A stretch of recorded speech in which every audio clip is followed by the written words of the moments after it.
Welcome everybody, strap yourselves in and get ready because this is Season 16 of Wheel2Wheel AL2 Championship. We have 21 rounds of racing and we start here down under in the beautiful city of Melbourne, which is the sporting capital of Australia. Was ranked one of the world's most livable cities for 7 years in a row. One of the only cities in the world to host a Formula 1 Grand Prix, a tennis Grand Slam, Olympic Games and Commonwealth Games. The first Grand Prix here was in 1996 and this is Melbourne Park. Here we see some average lap speeds of 120 miles an hour. We have 16 corners, 6 to the left and 10 to the right.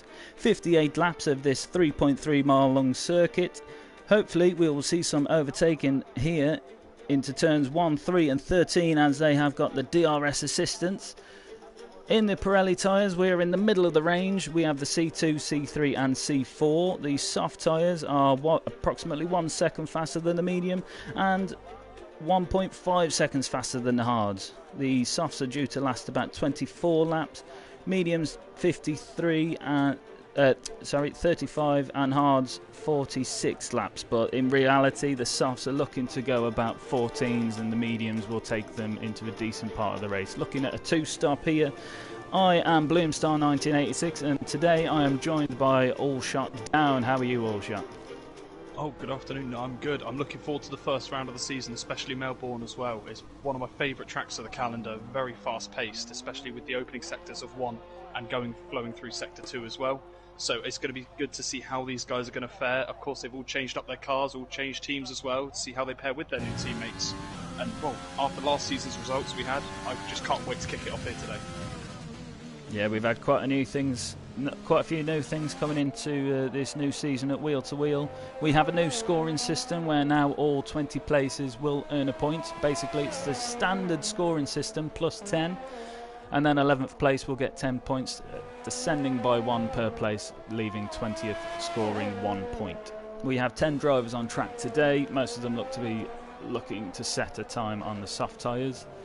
So we'll see how this Australian Grand Prix unfolds in this qualifying session. Yes, and I just saw it come up here in regards to the weather as well. We are expecting a dry quali and a dry race, maybe with a little bit of clouds, so I don't see any of those inters or the wets being used today. Like you say, the tyre strategy is going to be into this as well, with such a big difference between the soft and the medium compound. Even if it had to be an early pit stop and they put on hard tyres, we've seen it done before, it could be done again. But again, it's just going to be who's going to have the outright pace, especially now we don't have the championship winner from last season as well. Who's going to step up to the plate and who wants to put their car on the front row of the grid for this first turn, really, first Grand Prix even.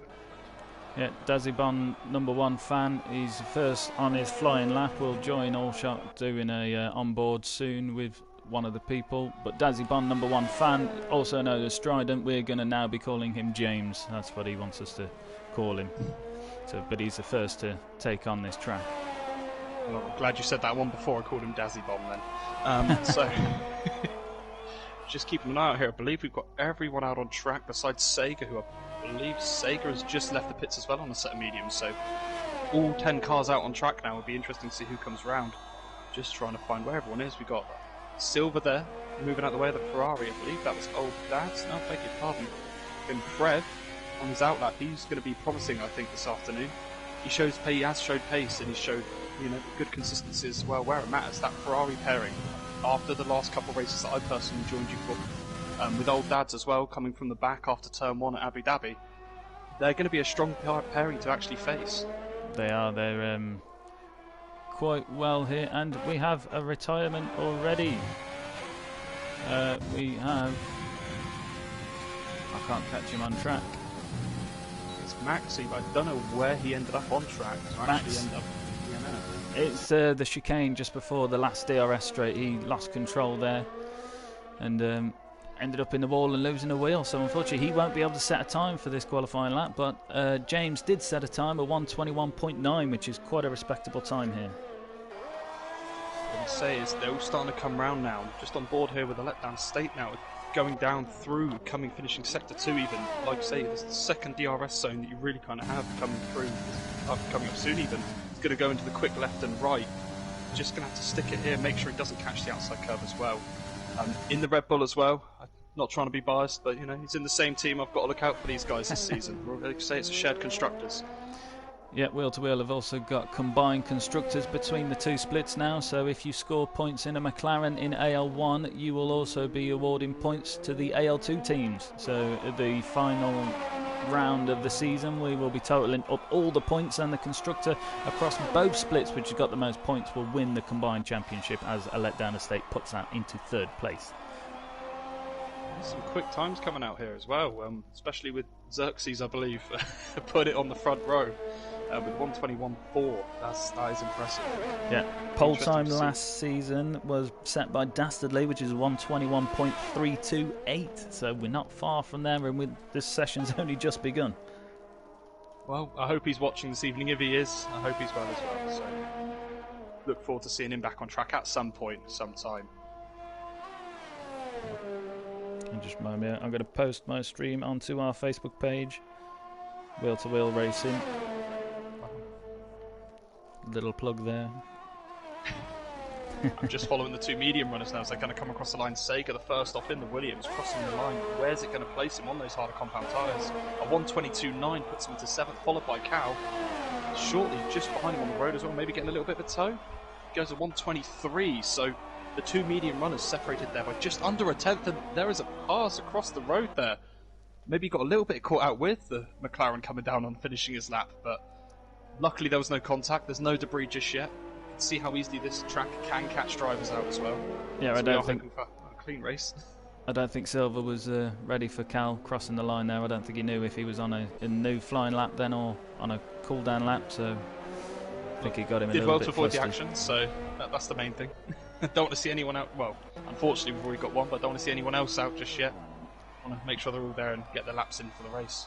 Yeah, with only 10 on track, we need them all there for scoring high points. First place wins you 35 points now, as we said.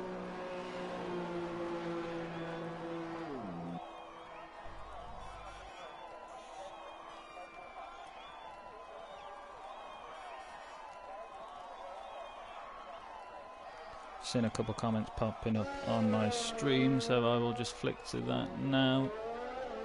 Keep an eye on Silver. He's driving very slow in the Haas. I don't know if he was just trying to save his tyres on an outlap, but he's not on an outlap, so I don't know what he's going for here. I can understand saving the tyres though, but he needs to be careful on the curbs as well.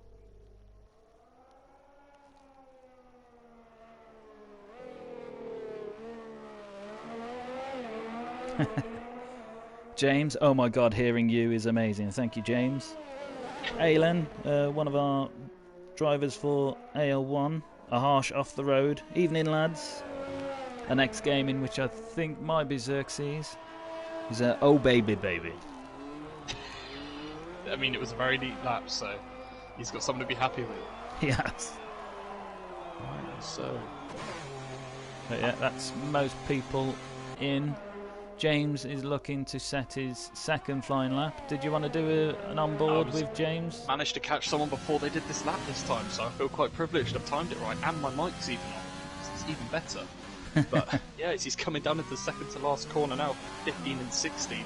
He's going to want to get the car straight up, nice and easy, with the foot down on the throttle, get that maximum grip and traction to get the speed down from turn one. The DRS is straight open. He flies down into the quick right and left of turn one. Taking a nice bit of curve into the first corner, up onto the second. Maybe a little bit too much, but he's kept the speed going. You maybe have to inform me if he's actually unfortunately invalidated the lap there, but he's gone down. He has invalidated that lap, yeah. Oh, he has. Oh, yeah. That's a shame. That was a nice line, to be fair. A little bit to the left, he would have probably got away with that. Well, he's turned his ERS off, so he's looking to bank and go again by the looks on it. I say looks like if he can close that 5/10 as well to Xerxes at front. You know, he's in the middle of the two Red Bulls at the moment. He could be ahead of both of them if he plays it right. Yeah, he's certainly got the pace. He's been showing a lot of increased performance towards the end of last season. As we've got quite a few drivers here from last season, but we have a few new people, 4 to name them. We have Xerxes, who's currently sat in pole, so he's doing well. We have Cal. I think he's got some pace. He's been on quite a bit with James, practicing. Silver, also new to the league, and Maxi is also new. But all the rest, names that we know and are familiar with. Right then, so just stayed on board here with James, and he's gone now round for his second attempt of the lap. So let's just see how he fares again. DRS straight open as soon as he could. Cal has stayed out the way there. Straight into turn 1, not as greedy this time, so he's been a bit more careful. Not taking too much curb on the exit of turn 2 as it's going down into one of the heaviest braking zones on the track, like you say, turns 3. Making nice sweeping in corners here through into 4 as well. And then you've got the right kink of 5 coming up, and so far he's not taking too much curb. He's settled the car, he's keeping it nice and level. You know how easy these curbs can catch you out as well when you're trying to go through these speeds. Into turns 6, 7 and 8. Again, he's keeping it nice and safe. He obviously knows he's got a bit of time in the bank. He's got time as well to go out again if need be. And into one of the corners I personally find quite tricky here at 9 and 10. And again, he's just got that right. He's hit both apexes. Go flat out now for the wrong left-hander into the DRS detection zone. And through 11 and 12, near enough flat here with a slight lift through the first, and then through the right-hander up onto the curb, but he's kept it clean, he's not lost the back end. DRS wide open now as he heads down into 13 and 14 here, 2 quick right-hand corners. Again, nice early on the brakes, out wide on the exit, keeps it clean. He's taken a nice tight line, questionable tight line through 14, and then we go into 15 and 16. Like I say, he hugs the left-hand side here. Again to straighten his car up for the drive to end the lap. He's got the battery deployment all right there. He might run out just before the line, which he has unfortunately, but DRS is wide open, and where does it put him across the line? 21.6, he improves, but just off the time of Xerxes, 2/10 in it. Old Dad's also just about to come across the line on his flying lap. He looks like he's doing quite well. And he does improve 6 attempts. He gets a purple sector 3, which puts him into 3rd place provisionally.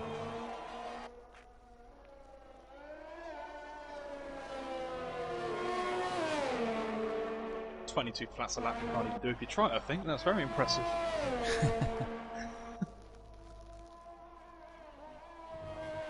Cal is improved, is sector 1 by 3 tenths. So that will make him jump Sega if Sega doesn't improve his lap, if Cal can complete this with the momentum he has at the moment. Purple sector 2 for Cal. So it's looking good. Sometimes I'm sure that the purple sectors is only that of the 2 cars in front of you. But still, it's good times. Very deep into sector 3 there. Let's see how he comes around the penultimate corner. Difficult to keep your traction here. Hard to make sure that your car doesn't understeer or oversteer. DRS open, crosses the line, and he's got a 1:21.0, which puts him on pole. That was a phenomenal lap. I was going to say, I thought he was going to have to put his foot in the door there to try and help his teammate out to get the front. He hasn't just put his foot in the door, he's kicked it wide open. He's really played his cards down early, and with 5 minutes left on the clock, he's showing what he's got. I really now want to see what these Red Bull drivers can do, the Ferrari, just anyone. Let's see how they respond to this. He's nailed that lap. Well, Sega for the Williams, he's shown some really good pace end of last season, and with it being the same game, it will carry through to this season. He is just starting another flying lap, so we'll see how he can improve, or if he can. Going on his previous performance, I think he's going to be...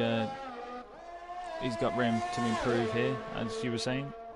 I was just going to say, yeah, a couple of these guys, obviously, like you mentioned, race before, and some of them new, like Xerxes, obviously racing in other leagues as well, and he does have pace. He's quick, he can be consistent as well, so that to see him up there in P2 on his first, well, stop me if I'm wrong, but first wheel-to-wheel showing as well, really sticking to the people that have been in this league, like say last season, the seasons before.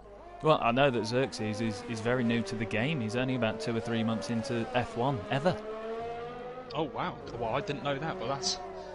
Well, yeah, I need to practice a little bit more then, I think, so... but no, he's shown some phenomenal pace, well, from what I've seen anyway on track. Yeah, McLaren doing very well to stay out of the way of the Williams there. And Sega heading to the line, and he will do a 1:21.3, which pushes Xerxes down to 3rd and puts Sega into 2nd. Some incredible times here now. I'm just saying, James is back out on a fresh set of softs as well. So he's going to, well, hopefully he's got that response that he's looking for to try and get back up close to his teammate. A letdown estate as well. He's not out on track yet, but again, he'll be looking to try and get back into the top 4 where he was earlier. So there's a couple cars, a couple drivers that definitely still can mix this up for us in the last couple minutes of the session. A letdown estate, one of our longest members, probably the longest member that we've got. I think he would have joined season 2, if not season 1. Well, I say I don't know about you, but he's the reason I'm even in this league to begin with. To be fair, so if it wasn't thanks to him, I wouldn't even be racing with you lot. So I appreciate what he's done for me over the years. Thanks, a letdown. And Prev improves his lap there by 1/10, which puts him incredibly close to CHM, which is another one of our long-serving members of Wheel to Wheel. He's just about to cross the line. Can he improve his time? And he does by nearly 6/10, which puts him up into 5th. So I'm just watching on board with James as well now, and he's just coming through to the end, well, middle of Sector 2, beg your pardon, into turns 9 and 10 now. And it's looked like a relatively clean lap, but I believe, as I say that, put my foot in my mouth there, I believe the lap's is gone invalid. Yes. Have you got your mini-map up? Yes, just turned it on. Yes. Yes. There's a big giveaway. Yes, it is. Try that one again. Cool. He's got plenty of time to do 1 or 2 more laps as well, so depending on how much fuel he's got on board, he's safe to go again. To be fair, I believe we're going to see at least 1 more attempt, maybe from everyone. Cal must be having to leave the pits pretty soon if he wants to get out within time, or maybe he's just banking on the fact he's safe. I don't think he has any more time now, but that is an incredible time to be sat in the pits looking at, whilst everybody else is fighting. Ooh, and James invalidates again. He goes way too deep out of turn 1. He's just about got enough time to get round again, but has he got the fuel and the traction on the tyres to even put in a good lap? We'll have to wait and see. Sorry, all shot. No, I was going to say, we've got 3 guys now just on the flying lap now on fresh rubber. Xerxes, a letdown, and Old Dad's Rule. So 3 times it could be coming in quick and fast as well as they come across the line. I believe Old Dad's not too far behind Xerxes on track as well, so we're going to have 2 quick times put in from both of them there. Especially with Xerxes, going to be finding around 4/10. See if he can find the track on this fresh rubber today. Letdown estate, though, I believe will be the first of the trio to cross the line to sink his time in. So he goes through into Sector 3, keeping it nice and flat, pedal down, coming down into the final couple corners of the track. Again into one of the heavier braking zones into 13 here, nice and early entrance even, beg your pardon, nice exit as well, a little bit of grass on the outside though. Round into 14 and then into the final 2 corners, 15 and 16, turns in nice and easy, keeping the car placed nice on track and getting a nice drive. Yeah, no oversteer, keeping it nice, using as much curve as he needs to get down to the line. DRS wide open as he comes down to the line, he puts himself back up into 4th with a 1:21.5.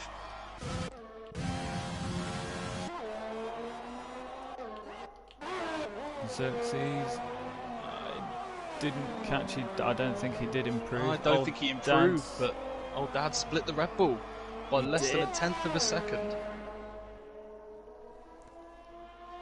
Less than a second split in the top 7, and there's a few tight times in there as well, but between 2nd and 5th, that is incredibly tight. Well, I'm glad I'm here tonight. This is the kind of racing I want to see. If they're going to be this close for the next, hour and a bit of our time, I've got no complaints at all, especially around here. A letdown's just come out of somebody's way, I think. At least I hope that's what happened.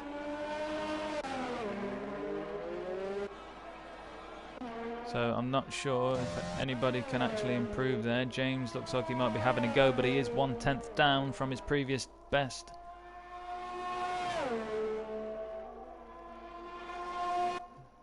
Xerxes may be having another go, but I'm not sure at the moment. James running very low on fuel as well. He's got the little red light flashing, so we can see where he does go. If he has gone for the lap, he has. You are right, yeah. Can he improve?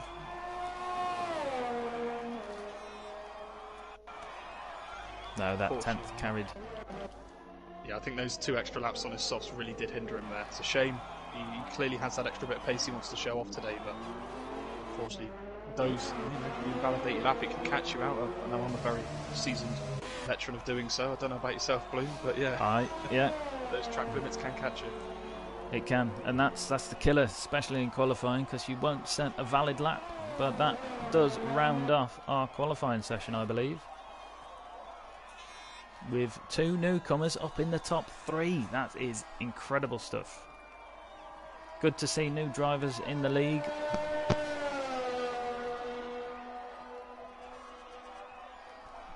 So we just wait as the cars are pulled in to the pits. Xerxes commenting on the stream, but we'll look at that in a moment, because we have just finished the Australian Grand Prix short qualifying session, and in pole position we have Cal for McLaren with a 1:21.0, which is an incredible time here in his first showing at wheel to wheel.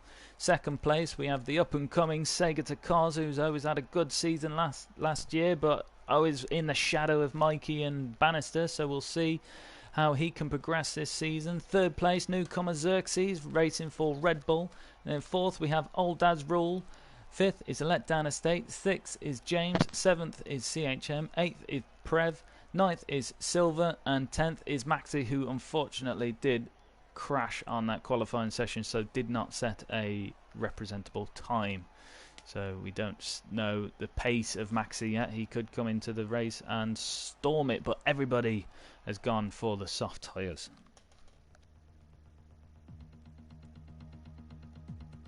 And Xerxes commenting on the stream, he did a 1:20.7, which was invalid.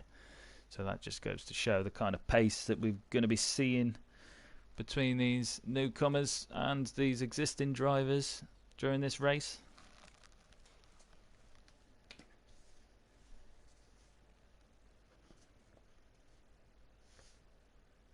So just to go over again, we've got the we're in the middle of the Pirelli range, so we've got the C2, the C3 and the C4. Soft tyres, Pirelli say that they can do a maximum of 24 laps, but they'll only be any good to you for approximately 14 laps.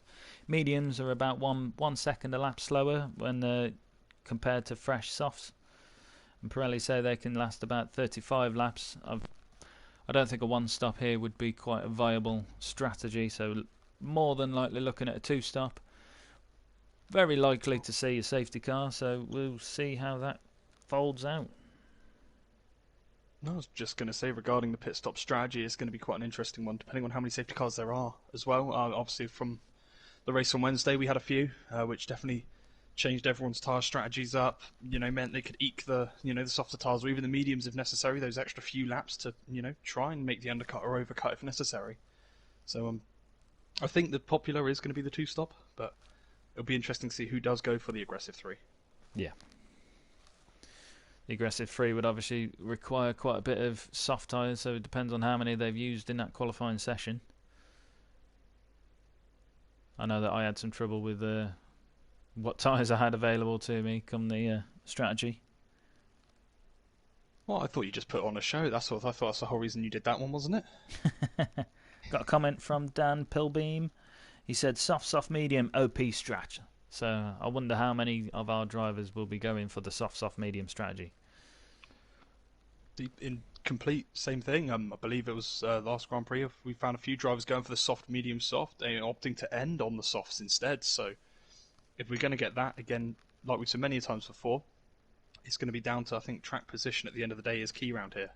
Yeah. As it's shown, like we did see in AL1 as well, there were cars that were probably not normally as quick, normally as quick as the other guys, but they were up there just due to the strategy, the safety cars, making their car as wide as they can be. It is key to get in front around here. There are DRS zones, but they're not the longest. No, there are some good opportunities for overtaking, though, because the rest of the track, you've got a corner not far away, so unless you've got incredible downforce, you won't be able to get the push up on the inside. But then if you've got the downforce to do that, you'll struggle to defend on the DRS shortly after. I think it'll be nice to see how these guys do attack the corners. I know we saw a lot of moves on Wednesday regarding around the outside, around certain corners, and taking some really unusual lines to try and pass people.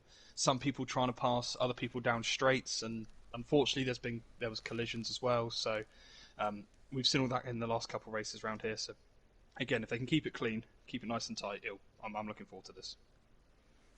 Yeah, a couple more comments on the stream. Appleplex, make it a one-stopper. Bannister, come on, Team McLaren. Woo! James is saying me to Bannister's comment. Dan Pilbeam, we can only assume is Pillars, saying, Bloom, we got this season. Obviously, racing for the OP Racing Point. So the pink cars, pink flash. Pillars put on a fantastic show on Wednesday. Crossing the line first, I'll say, but finishing second in the standings. So incredible pace from Pillars, and I'm honoured to be his teammate, and I was picking up points in 10th place for the racing points. Because, you know, we wouldn't want Red Bull to win, would we? I was going to say, talking about my old team there, I was moved across to Red Bull, and I'm looking forward to the lineup we've got in AL2, to be fair. I let down in Xerxes. I'm really excited about this one to see how we can bring this forward after we had a very nice Wednesday as well. A good strong finish for the team. I hope these guys can capitalise on it tonight. Yeah, good to see a bit of friendly banter on the comments as well. We've got Mikey and Bannister, who was key rivals last season in AL2. Both moved up to AL1, but they joined forces for McLaren. So they will be sporting on James today, saying, McLaren boys have got this. I'm hoping they take that fight to the track, because, like I say, we've seen a lot of side-by-side lines go around some of these corners, which I would never try, or have ever attempted ever in my couple of years of doing this. But if they're going to show the same enthusiasm around here tonight, again, it's just going to put in for one very good race. So we've got the countdown going now. We'll be going on to a formation lap. Good to see the comments on the stream. Good to see people watching. Hello, welcome, and I hope you enjoy. So I can run through last year's race results. Mikey was first, Bannister was second, and then we've got CHM was third. A letdown estate finished, crossed the line fourth, but he finished fifth. Prev was promoted up to fourth, and Sega was sixth. All the rest DNF'd. So Australia, usually full of action. Hopefully the Haas garage can put your tyres on properly, but we'll just have to see. No digging. Let's not go Red Bull. I don't know what you mean. My name's shot down. Commenting on the stream. That's not me at all. I don't know what you're on about. I'm just replying to Diggle, who commented on my stream. Oh yeah, You tell him what for then. But no, it'll be nice to see how some of these solo guys do as well. Some of the people that haven't ended with a second driver, unfortunately. But for example, like Sega as well, holding his own for the Williams team, CHM for Mercedes, and like I say, Silver for Haas. Even I believe Maxi as well in the Renault. So even some of these guys just on their own teams, they can still throw it up there. They can still put the cars where they need to, and they can still probably get the points when necessary. They have, and it looked like a 3-stop strategy was in for Cal there, as it popped up on his screen. But yes, like Maxi has got some good teammates in AL1 for the combined constructors. Sega in the Williams is probably one of the best off, because Williams is currently leading the AL1 championship, so we'll be in good stead to be high up on the combined constructors there.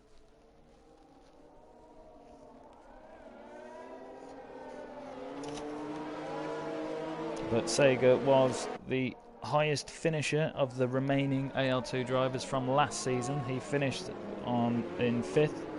Mikey was first, Bannister was second, both gone up to AL1, as has Steve-O, who was 4th. Dastardly is taking a gap year, so we won't see him on track for a short while. Hopefully we will see him again, but we are about to get ready. Who's doing boogity boogity boogity? I'll go and I'll give it a go. Hope I do you proud, Matt.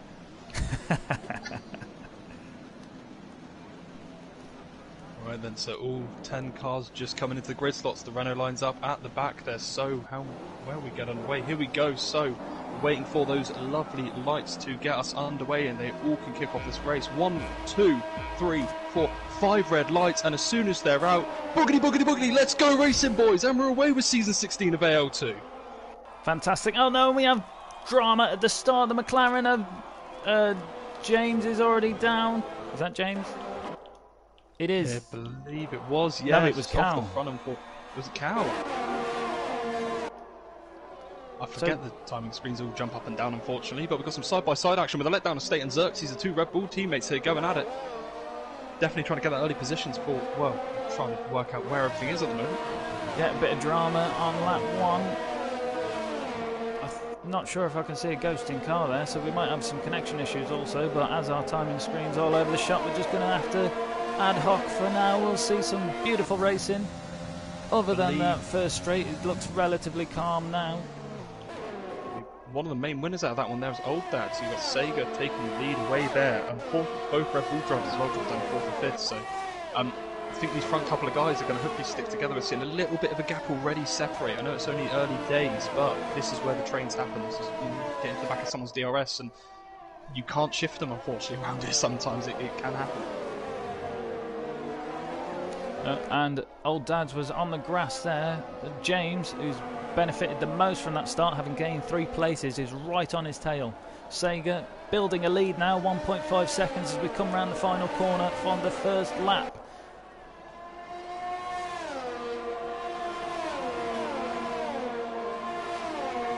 So we won't have DRS for another couple laps until lap 3.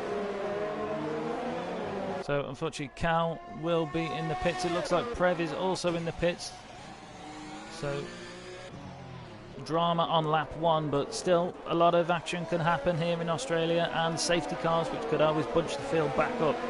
But Sega, phenomenal speed, is now nearly 2 seconds ahead of Old Dad's, as James is tackling Old Dad's now.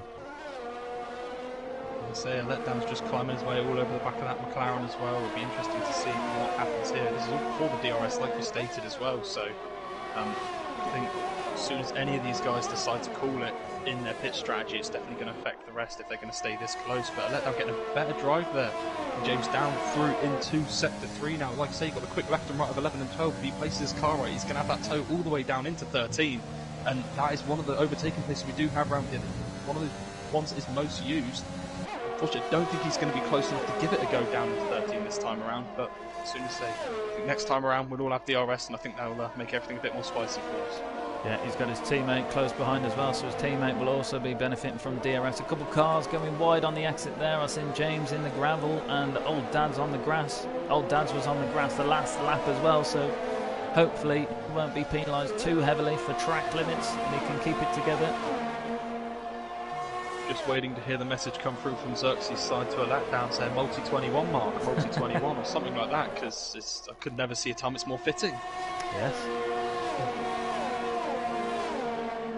Well, a letdown is holding his own for now, so we'll see how he can go. And Maxi and Silver were just having a wee little scrap, but I just didn't catch it on camera. They come round turn 1 and it looks like they swap positions. Yeah, they got through. No damage looks like to the front of either of those cars, so no end plates missing just yet, so no one's getting their elbows up too much. But Old Dad's though, straight away jumping straight back on Sega. That 2-second gap already back down to an 8/10 gap. So he doesn't want to let that Williams run away with it just yet. Like I said, we've seen him put up a bit of a fight. He never counts himself out this early on. He just gets his head down and gets on with it. But we've got close action here. No more than a second splits the top 5 drivers. Gap, I mean. Oh, and a letdown instead just picked up the first penalty of the race. But with DRS assistance, he is closing on James, but I don't think he will get it. But Old Dad's off the track again, the same place. Loses 3 positions there. That was not a good move from Old Dad's. Just got to make sure he just, clears his head. And it can be annoying this early on in the race to have those little slip-ups and mistakes, but there's plenty of time to go. He knows he has the pace in that car this evening to get back. Yeah, still very close to the front pack, but Sega has pulled out of DRS range now. Probably a sigh of relief coming from the Williams. A letdown estate sideways into turn 1. He was right under the rear gearbox of James there, so I think dirty air and maybe a bit of collision played into that as he just went sideways shooting into the gravel.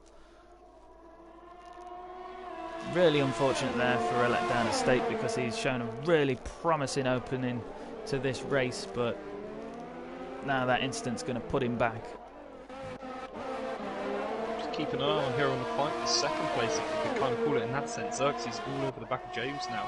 James getting a little bit out of line, getting on the grass through the end of the first sector, coming into the middle now. So Xerxes is going to be straight on that DRS as soon as he can, and I'll be really intrigued to see how he can fare against taking the fight to Sega. Like I say, he's new to the grid this season. Let's see what he can do against the people that are already, know who they're racing against in that respect. Got some more things going on with Max. Again, I didn't catch it, but there's positions being swapped there. I believe there's a slight bit of end plate missing off of the letdown estate's Red Bull as well, the front right, so slight bit of damage. I don't know if that was from the earlier incident or anything that's just happened there. Yeah, this could be another stop. He lost his end plate with James and turn 1, but Xerxes has got a right strong run on James. He's got DRS assistance and he's coming up alongside on the inside for turn 1. I think he's clear before the braking zone, but a little bit of contact there, but James comes out on top. The outside line through some of these corners is a very good way to defend as well. Something that, again, we saw used on Wednesday phenomenally is just you can just break that a little bit later and carry the speed. It's a lot of trust to do that though, especially if you've not raced against these guys before.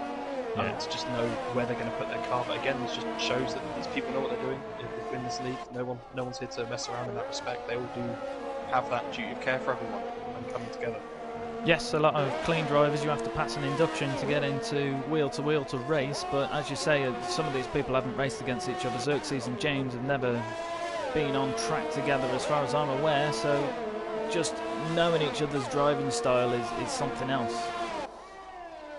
So I'd love to look back at the onboards to see what sort of racing room was left for each of those drivers there. Oh, there was loads of room. Both were very respectful, and it was just where James had the later braking point and the outside of the track was open to him. Right. So he was able to allow the McLaren to just roll through.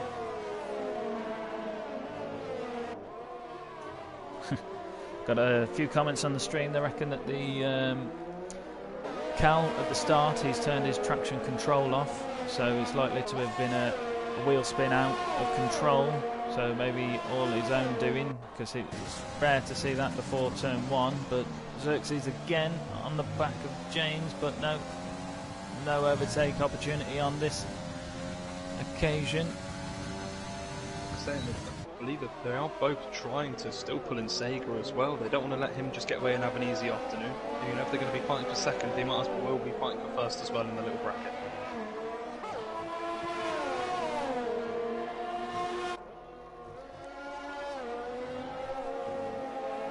So yeah, again, a couple of comments about McLaren. I think that's in reference to turn 1. Either Red Bull, I'm not sure. It could have been with the Red Bull of a letdown estate or the Red Bull of Xerxes, but we'll have to wait and see. It was interesting there though to see Trev was slowly starting to get up to the back of a letdown estate there. He was just about 6/10, and unfortunately that dirty air sent him a little bit wide into turn 1. So he's going to have to redo all of that hard work again over the next couple of laps to have another go.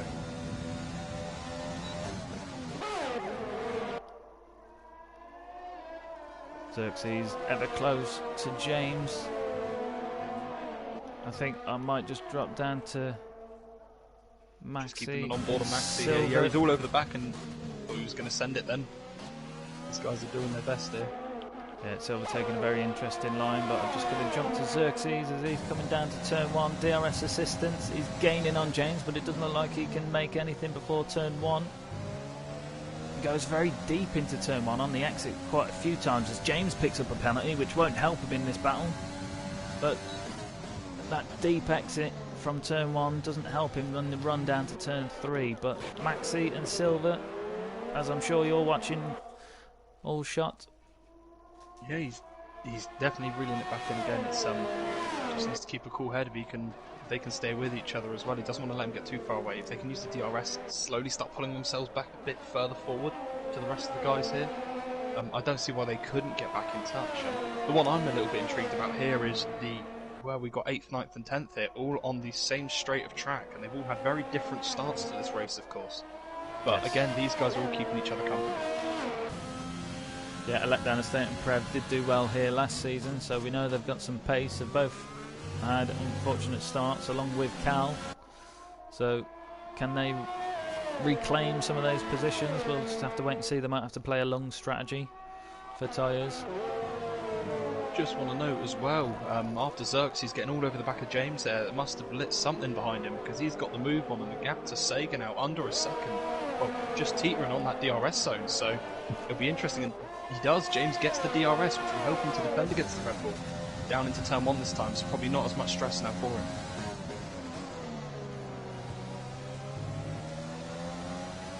Well, the pressure building up now for Sega, as he's got two battling cars closing down on him. Ooh, an early break in there from James. Xerxes wasn't expecting that, and he'd lost a bit of end plate, I believe. Yes. Yeah, it's the front right as well. It must be a design with the Red Bulls this season. The front right end plate just doesn't seem to stay on the car. A couple of things I could have said then, but let's carry on with this race. So we've got 3 drivers with penalties, suffering with the track limits. Xerxes a little bit early for a pit stop to repair the wing damage, so we'll have to see. He might be slightly dropping off. James is now just outside the DRS window. That front end grip is definitely going to affect him. And he lost the downforce, and he's lost it, unfortunately. Yeah, you just need the harmony of the car to be perfect. Downforce, traction, tyres, control, everything. And you know, when you've got a bit of damage, it will make your car control differently. So through that chicane, he's lost it. Silver as well, going through the similar turn, and he lost it on the exit of 12, unfortunately. So again, that corner catching 2 drivers out in quick succession. Yeah. And we have a safety car as well for the first full safety car, so that will help Xerxes. Well, I think Xerxes could have got in and out of the pit before the guys behind him anyway. But yeah, it still is. It'll be interesting to see if any of these, if the letdown Trev or Cal decide to make another stop to change up their strategy this afternoon. A letdown's already done both compounds as well, and so has Cal. So again, it'll be interesting to see how these guys, especially where they were at the beginning of the race to where they are now, if they are going to be ready to fight their way back through. Oh, did the front of the field pass the pits before the safety car was called? Because Max was in. Max was the first car to get in. Yeah, so Sega, James, Old Dad and CHM either. I believe CHM may have just opted to stay out. But yeah, the front 3s, to my knowledge, they are all right on each other, but they are not behind the safety car. They were all past the line, I think, before the yellow was shown. Which might be lucky, actually, because the safety car may have picked them up very soon if it was called any sooner. I was going to say, it keeps their strategy open still, so if they do want to pit, they've got plenty of time to get in and make sure they get back out in time. A letdown estate stayed out, which put him in front of his teammate Xerxes. So we may have another multi-21 call there, but a letdown estate has been showing some good pace. And I mean, Xerxes has got some incredible pace also, but Sega and James both coming into the pits. I feel like it was a little bit of a late call there for Old Dads as he went a little bit wide going into the pits, but he still managed to keep the car in, so that could have been quite an embarrassing one, but he's still okay. So CHM, 4th place coming into the pits. All them top 4 was on soft tyres. James onto some soft tyres again. Sega and Old Dad's onto some medium, so they're trying to go long. This is where it's going to spice everything up for us this evening, because, like I say, the soft's running for about 14 to 15 laps, but you've got the mediums that we did see some drivers can stretch over that 17 to 20 lap mark. In the delta alone, nearly a second a lap difference. So on the restart, you're going to see a big difference here between the likes of James, Old Dads and Sega, and even CHM and Max as well. Their tyres, if they can keep them up to temperature, they're going to be there ready for them to attack just when they're necessary. Yeah. So that soft, medium OP strategy, I'm not sure how viable that would be anymore, because this safety car calling for an earlier pit stop than they probably would have wanted. But it's later than what we had on Wednesday as well, and once again, it's a safety car where we haven't seen 2 drivers come together. Unfortunately, it has just been losing control of the car, which does show how easy it is to lose it round here. It's a very quick flowing track. Any part that doesn't feel right, it can catch you out at any moment. It'd be interesting to see Maxi on the restart, because there's been a couple of things involving Maxi which I've not caught sight of. Didn't see him in qualifying because of his retirement, so it'd be interesting to see some eyes on him on a fresh restart of after the safety car.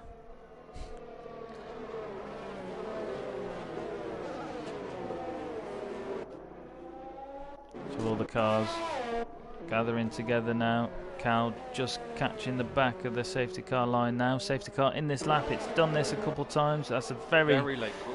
Very late call, but it was just as Cal caught the group. So how can Sega do here? He's going to have to back him up a little bit. And his foot is down, but he lost traction on the back end. But nobody can overtake him yet because it's the start-finish line where you have to do it. Be interesting there then, because I believe CHM passed James before they crossed the line there going into turn 1. James has got back round the outside, so that might have been a hand position back there from the stewards. But a few of those guys getting caught out there, and CHM was prime position to pounce on all of them. Yeah, CHM side by side with the letdown estate, but he's now ahead. Maxi now splitting the two Red Bulls. So Maxi has lost a position from that restart, but that was a bit of a confusing restart with Sega losing his back end just as he was coming round the final corner. Luckily he had the yellow flag still out. Like I say, he can't pass till the line, so he had a bit of a plan B in that respect if necessary. Yeah. Cal and Prev not doing too well from that restart there on 9-lap-old tyres. Prev, 9-lap-old softs. It ain't going to be too long before he's going to want to come in and change them, but James is right on the back of a letdown estate through that chicane. I hate to point you out, but I think he's fighting old dads. Oh. I'm thinking last season. I was going to say, any closer to the back of that Ferrari and he's going to be paying him for an Uber. But he's pushing that car around now. This is going to get good. Oh. And James coming up on the inside, heading down towards turn 1. He's got some better straight line speed there. Of course, we don't have DRS on the first couple laps after a safety car restart, and James gets the position from Old Dads. This is just what Sega's going to be looking after as well. He's going to be wanting to try and get back over that second window, and if the guys behind can start fighting for position, it's just going to make his afternoon a little bit easier, especially where he is on the mediums, compared to a couple of the guys behind who opted for the softs as well, so he's going to need that gap. Ooh, Maxi not having a great race. He's been overtaken by Xerxes, and he was sort of on a funny line coming across one of the corners there, and Prev was right on his backside. Oh yeah, we've got to keep it PG at something like that. I try. No. I think James is going to be on the back of that Williams before we know it now. Oh, but James picking up another penalty there. He is right on the back of that Williams. Can he send it down the inside into turn 13? He can. Can he keep the position? But no, Sega takes it round the outside and keeps his foot in. I think James has to play it smart here. He knows he's going to have the pace. He doesn't want to sit behind for too long, but he knows he's going to be able to pass that Williams easy enough. He doesn't have to try anything too reckless and will possibly, ruin his chances in this race. CHM having a good run there. Purple sector 3 for CHM. Top 4, very tight positions there.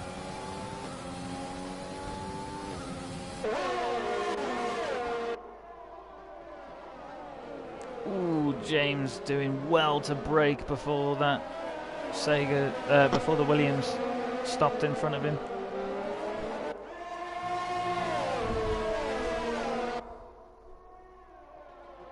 Ooh, and he catches the back of him and he loses his left end plate.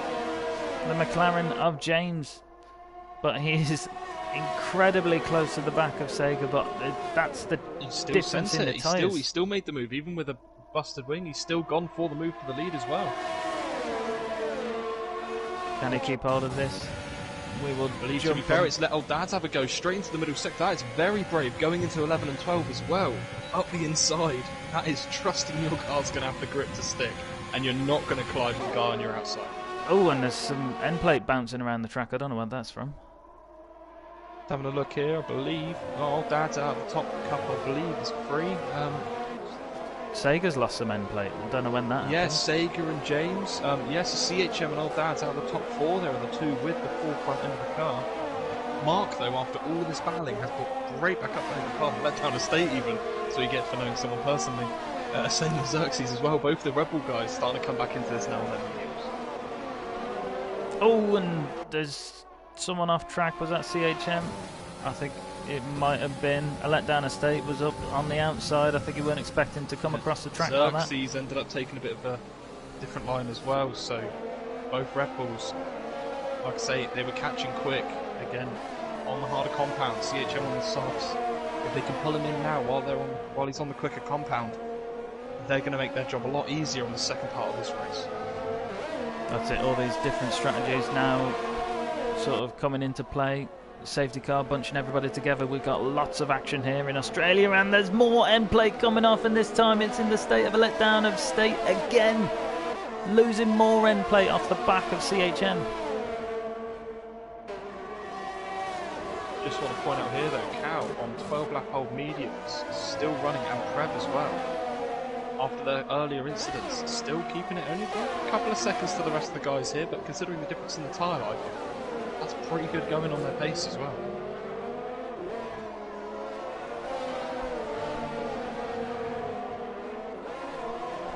Maxi with a 3-second penalty, and the Red Bulls getting awfully close in the braking zone of the penultimate corner.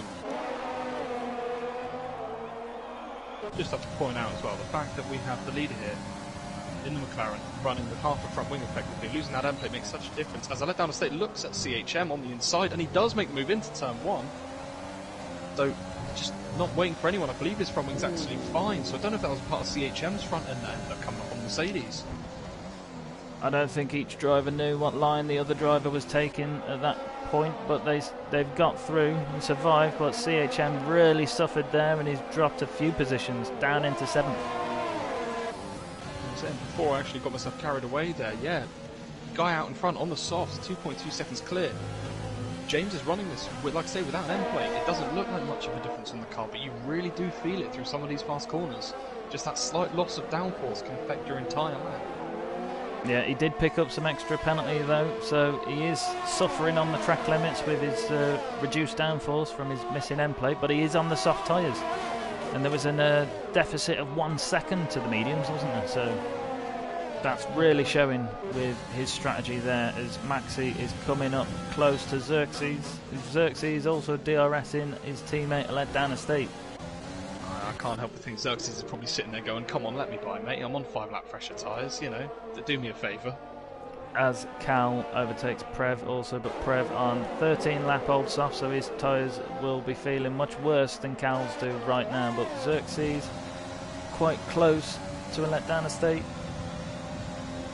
I think what he's going to do there, he's going to wait for his opportunity into turn 3. If you can get a good enough drive here, that'll probably be the easier pass to do so, just so you don't have the car coming back on yourself with the DRS.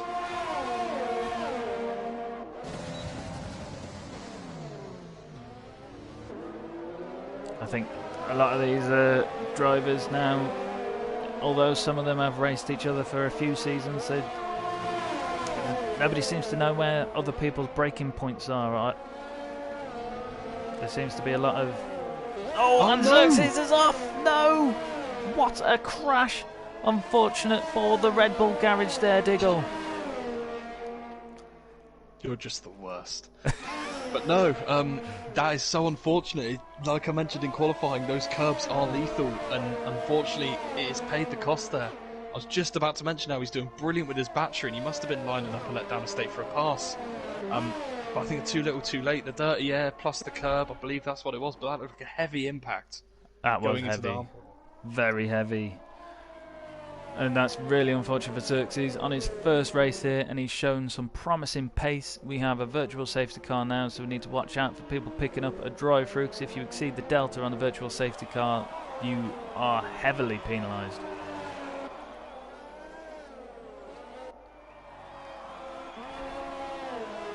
interesting one to think that they only brought out the VSC though for this one and not the full safety car. However, it didn't stop the fact that Sega still wanted to make a pit stop on 6.5 mediums.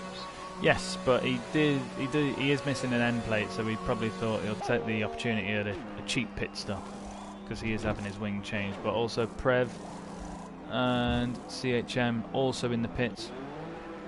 Prev, I think, was the only one that didn't have a wing change. CHM and Sega had a wing change, and racing is back underway. Maxi now up into 4th place, running on some soft tyres. James also the only other runner currently on softs. He's definitely going to have to make sure that these soft runners have to make sure they make the most of what they've got now, especially if they've got a bit of open track.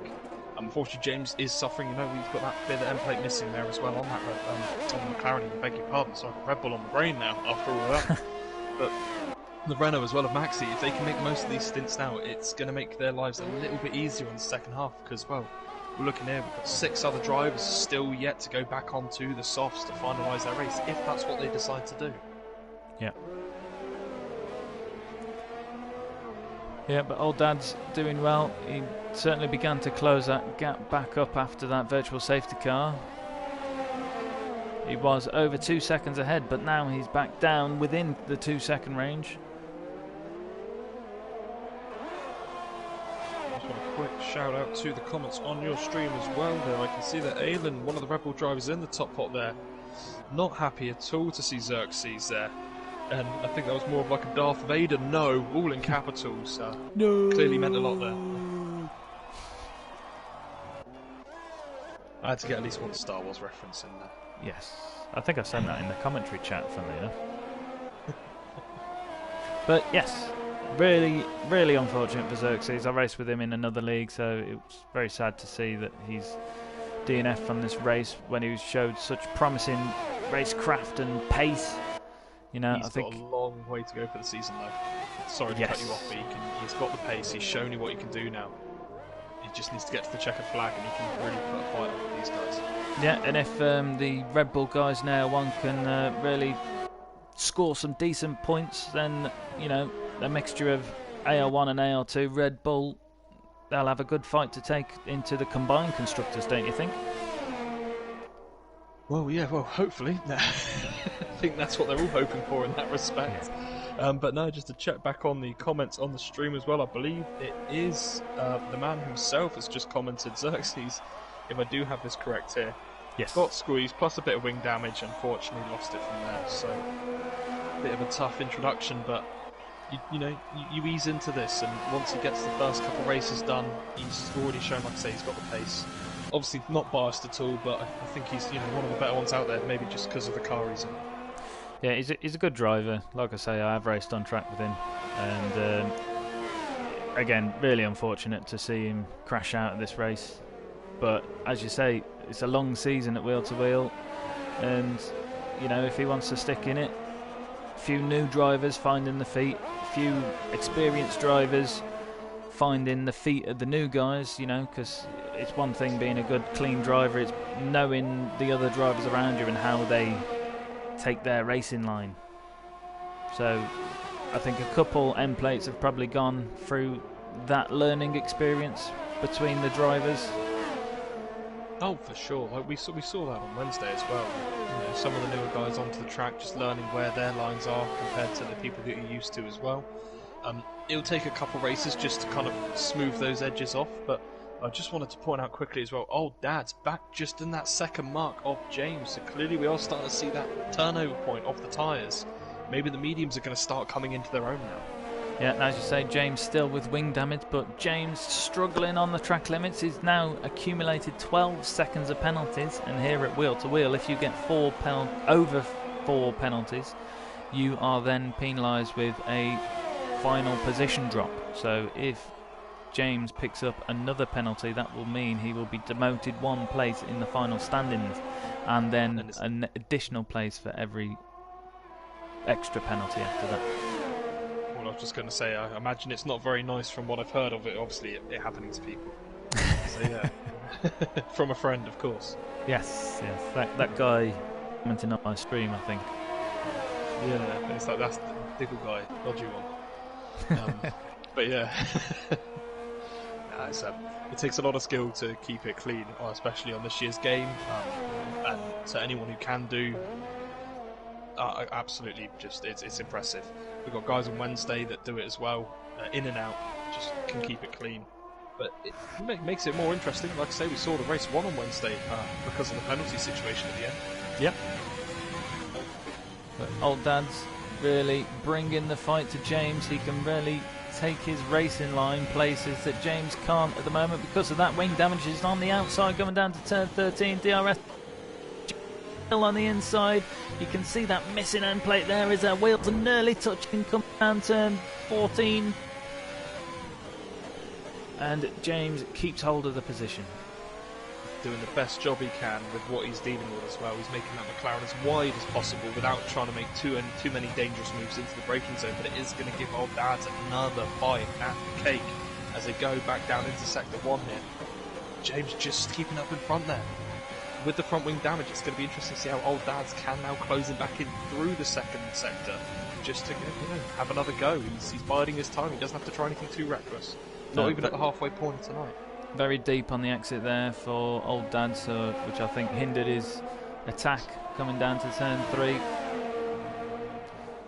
But he has got mountains of overtake in comparison to James, so he's definitely racing a different race to James. Has the 9 seconds difference in penalties, the more ERS. And it could just be a waiting game for Old Dads because he's going to have the tyre life longer than James will, but he's close enough to have another look. I think it's going to be another attempt into 13 again. He's going to line it up. He's got the grip. He's got the front end as well. DRS wide open. James into saving on the battery there. And you're going to see Old Dad send it round the outside this time to try and get the drive up onto the curb. Both guys leaving each other enough room there. Other elbow's going to come out to us. They fly into 14. And again, James keeping it okay. Dad's unfortunately running off a little bit into the sand trap even. Really good respect there shown by both drivers. Pushing each other to the limit but leaving space. I say, if they keep the pace up they've got as well at this stage, I believe these front runners are nearly going to end up with a pit stop over the likes of 5th and behind at this stint. So they can definitely put the time in now to try and make sure they've got an easier second stint.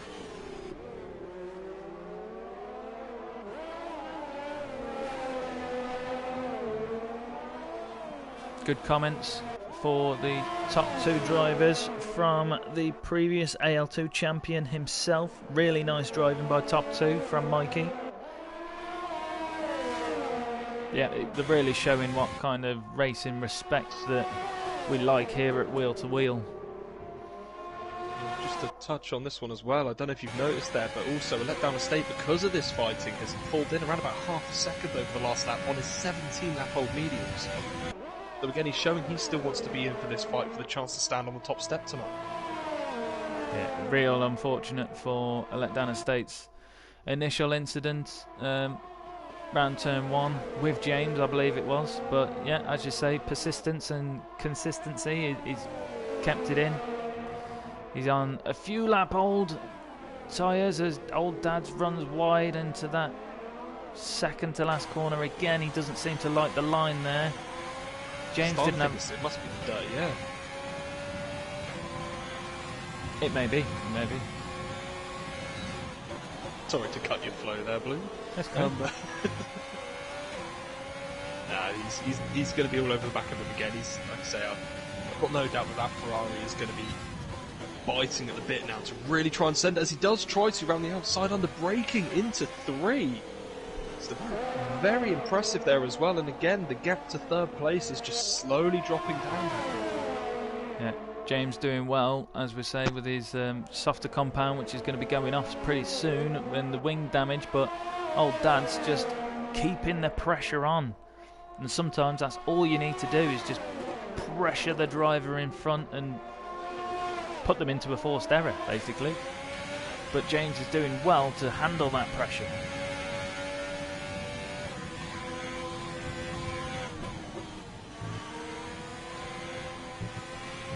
must also mention as well, let's mention it in a minute, because Old Dads is having another go, coming down into turn 13, DRS assistance, and James very deep there. There wasn't much room left there, but I'm not sure how much room he could have left with the speed he was carrying. But now, a letdown estate within 3 seconds. I think we're going to see a change for the lead now, though, into turn 1. He's pushing the gearbox out, and he's making sure he gets the inside line this time, Old Dads. He doesn't want to get put on the outside again there, and he makes sure he gets his car across, but that was very close into the turn 1. Yeah, but the Ferrari now, eventually, with patience, has got back in front. Yeah, unfortunate to see there. It looked like James moved multiple times in defending then, so we'll have to see how that's viewed later in the steward's office, but James really putting up a fight, but as he's been doing that, that's allowed a letdown estate to get within 2 seconds. But Cal, also one of these very early incidents. Sufferers. Like another one. Yeah, you well said about your comments on your stream as well. So as well, people as well pointing it out. I was trying not to attract too much attention there, but Cal doing a grand job. Just like a letdown estate, early pit stop, early sufferer in the race, different strategy to everybody else, but they are carrying on and up into nearly a podium place for Cal, but definitely a podium place for now for a letdown of state.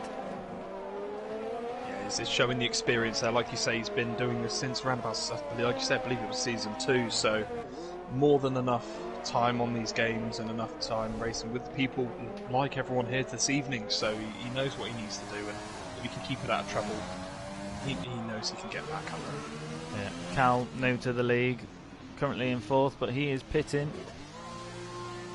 But also to point out that James picked up another penalty, so he is automatically demoted 1 position from his final position. So that does turn now, I believe the fight really is going to say that 3.7 second gap-ish between 3rd and 1st. Can we see a Red Bull? Well, it looks like we're going to be seeing a Red Bull on the podium again like we did see on Wednesday, but yeah, can Mark stick it to them? Unless a different strategy played sort of comes into action and really hinders Mark. I think Mark is looking... Mark, I'm doing you now. A letdown estate is really looking strong for a podium, especially with James on that automatic demotion now. And that is, we are not even halfway through the race, and every penalty now will mean another demotion. So if it's that wing damage, he needs to come in and change it, because it's costing him positions now, literally. I was going to say, and I believe you've got a few people wanting to just know the penalty situation on your screen there, Bloom, so... I've got a couple of comments there, yeah, one from Mikey as well, looking just to find out where everyone's at in regards to them.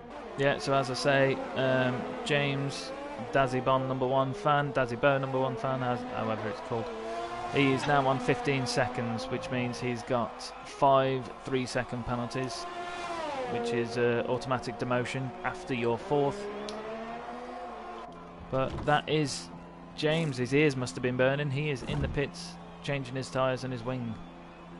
It'll be interesting to see if he can stretch those mediums to the end as well. He has opted for them, so I didn't know if he was going to go for maybe another 2 sets of softs or even onto the hards as well, but the medium's quite a brave choice. And a letdown of state, he's 3 seconds, 4 seconds behind the lead, but he's got 3 seconds less of penalties, so really he's only a second behind being the leader of the race come the final standing. And due to that pit stop as well for James, we see Cal back up into 5th place after everything that's happened as well. So he's keeping his head down a couple seconds off the back of Sega as well, who was, well, been leading majority of this Grand Prix. So considering how this first half has gone, I can't really tell where anyone's going to be at this stage come into the last couple of laps. No, it's all different strategy players now. You know, what tyres are people going to have left come the end of the race? You know, Cal is on some soft tyres now, so he is going to have to pit again. James, who's come out just behind him, his teammate, he is on some medium tyres who could possibly take them to the end. He's going to be asking a lot, but if he can keep it clean and not punish those tyres too much too soon, he may be able to stretch them out. A safety car would definitely guarantee that for him, even a VSC, just to kind of slow the pace down for him. But It's going to be a big ask to get those mediums to the end now.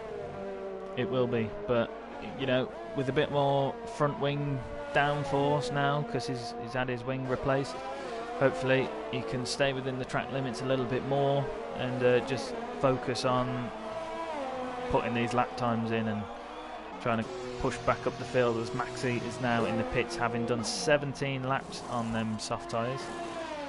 And there we go, Cal crossing the line as well with a 25.9 in regards to the fastest lap of the race there, and unfortunately James's teammate following behind him up to 18 seconds now on penalties.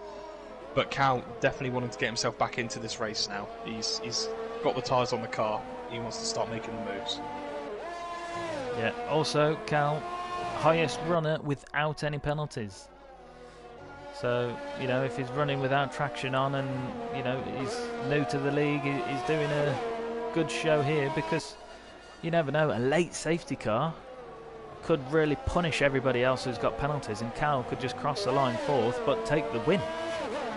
At the moment he's already running top 3 if you take the penalties into account, so he really is in a great spot here this afternoon. A brilliant recovery drive on, unfortunately after the mishap on the opening lap.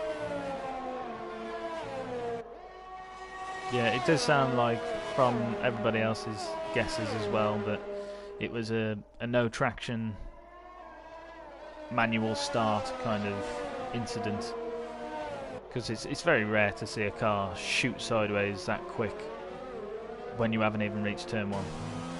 I mean, you've got to give it to him in some sense though. Put it on pole. He was sat there, you know, with a grid of behind him that are people he's probably never raced before. He may not have raced before, and he's got all these assist turns off as well. So unfortunately, it may have just gotten to him. It can happen, unfortunately.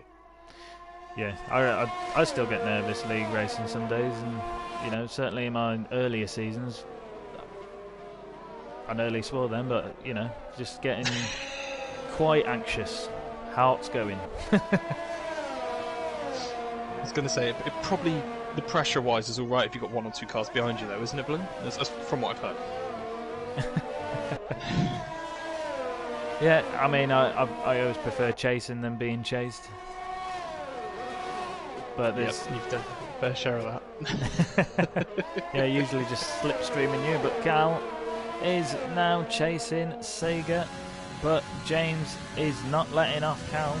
James is slowly closing that gap despite the tyre difference, and Cal has got an amazing run on Sega now. DRS assistance heading down to turn 13. Can he get the move done with the softer compound on? He's on the inside, and I don't think Sega fought that very hard at all, because I think he knew the tyre difference and the pace.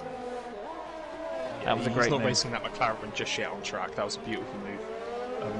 Just want to touch on the front two as well here. Old Dad's unfortunately picking up another penalty. So right now, if it was to stop the clock or stop the count or whatever the saying is,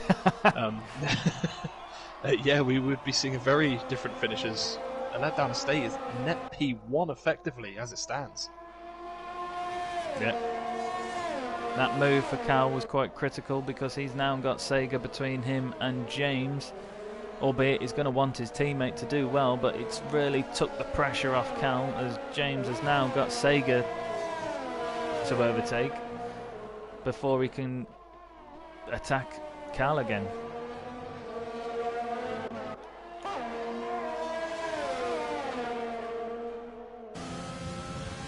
Yeah, Alan on the comments saying, I hear Bloom likes Wreckfest. I do like Wreckfest.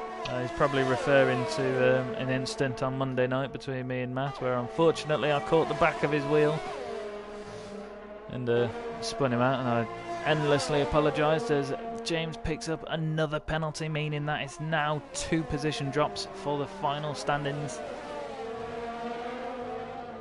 No, I think that's one of the reasons why he may have not been here tonight, to be fair, Blue. I'm not personally complaining. Help me out personally, but I never want to see anyone obviously crash out, especially when you're having a battle for any points positions in that respect. It just shows how tricky those straight lines are for you, Blue. You know, it can happen.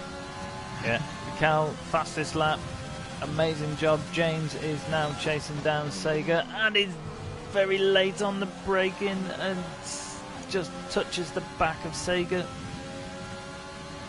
He's now DRS. He doesn't have very much overtake. He's having a look on the inside, coming down into turn 3, and he gets the job done. Again, Sega maybe not pushing too hard to defend there, because is his fight really with the McLaren boys? I'm not too sure, but he's done well to defend where he can and know where he can't.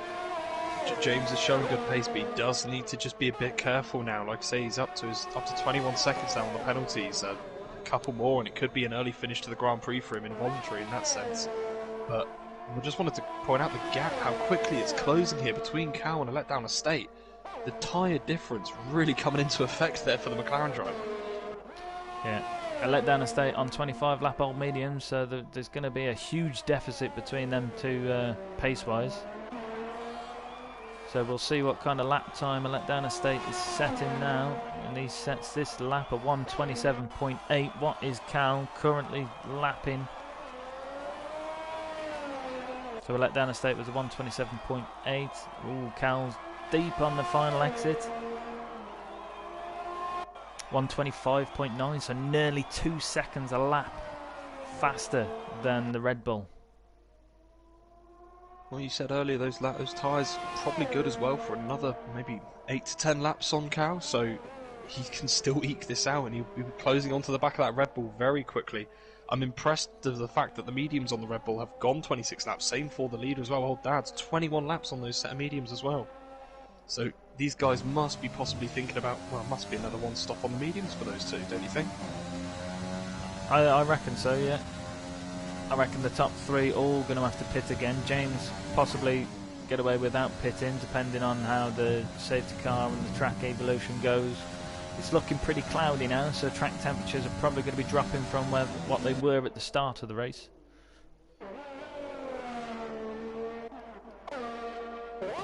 But it's all sort of levelling out. Everyone's finding their own space on track and racing their own race now. So we'll have a quick look at the comments. Mikey, very nice move by Old Dads. I think he was talking about the earlier battle between him and James.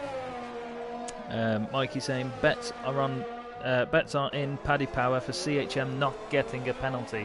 CHM also one of the drivers. Prev, no penalties so far this race, as Cal sets the fastest lap again with a 1:25.8. Just watching that McLaren throw it, the way he's throwing that car around the track here is like he's just doing his qualifying runs. He's got no issues. I can't see he's worried at all about the tyres at this stage. Nor his fuel, nor his battery as well. His ERS deployment, he's still got a high percentage saved up on there as well. He's managing this very well, and he probably is because he may be aware of the penalty situation ahead of him on track. So if he can play it safe, play it smart, again, he's brought himself straight back into this after a purple first sector.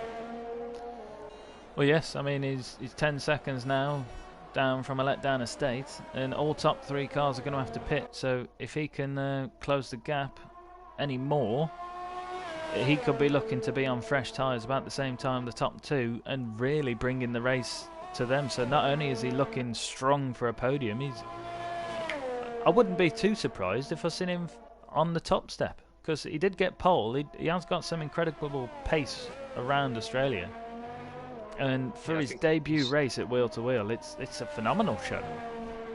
Oh yeah, he's definitely dusted off, like I say, those nerves from the beginning with a grid of people you don't know behind you in that respect.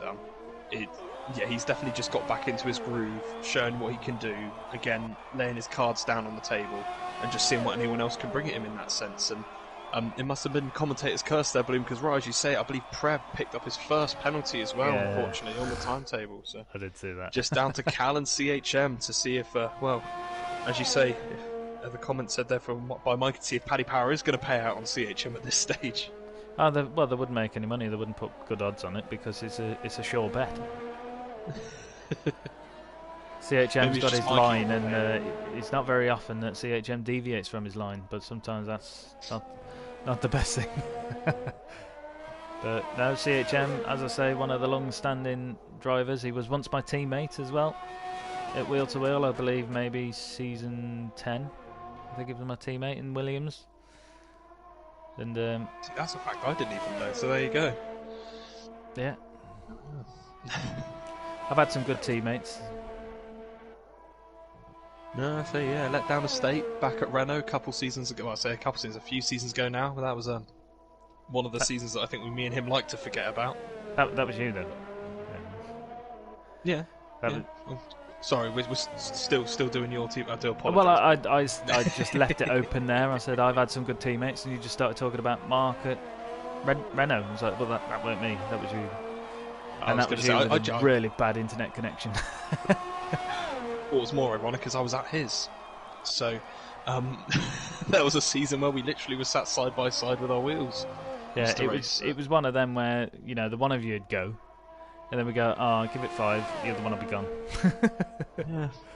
It was one of those lovely experiences, unfortunately, but I was going to say, unfortunately, that was, I think, the only collision I've ever really had with a teammate was with, funny enough, a letdown round Melbourne. First lap of the first season as well, together. Unfortunately, but it shows it can happen to anyone. Not had the pleasure yet with anyone else, but here's hoping if Alan is still listening, he's got nothing to worry about from me.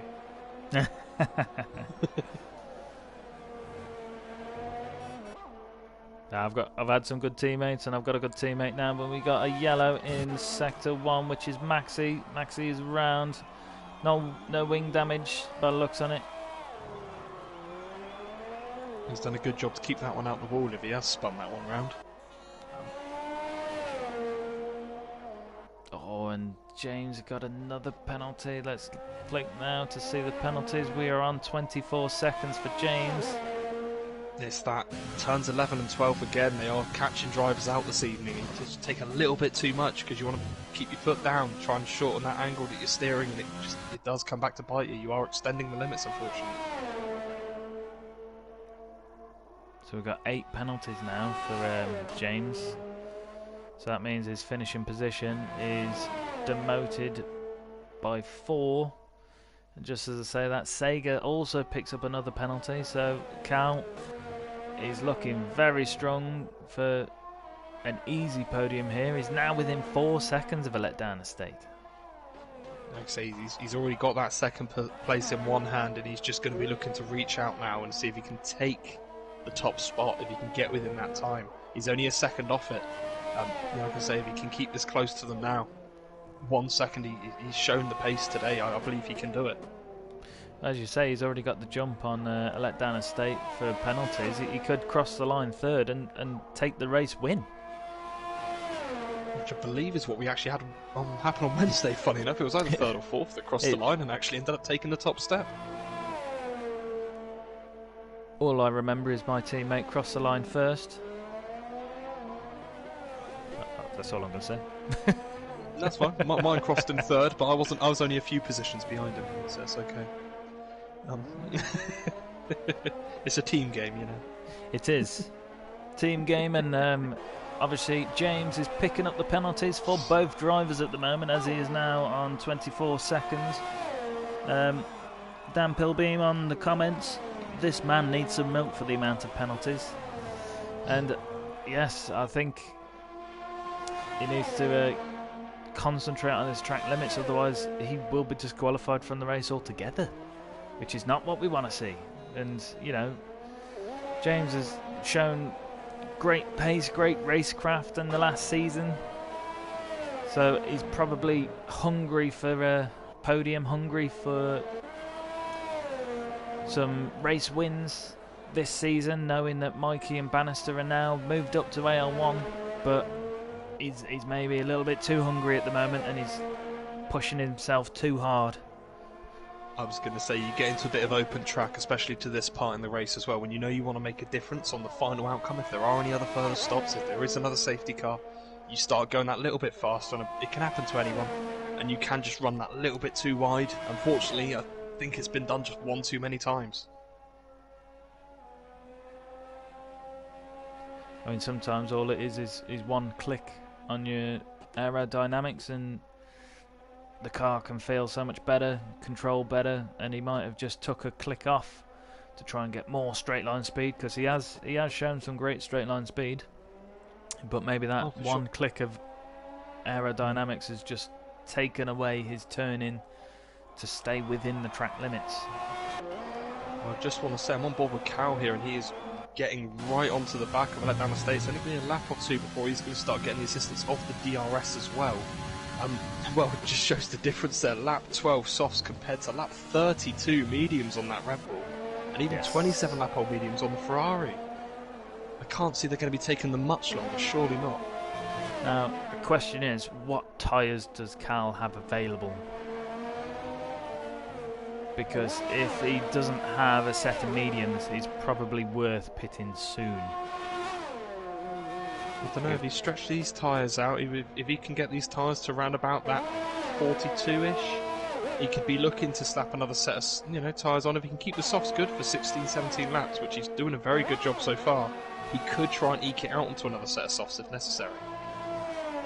Yeah, Mikey also commenting on the how many lap old Letdown Estates mediums are. Just wow, he says.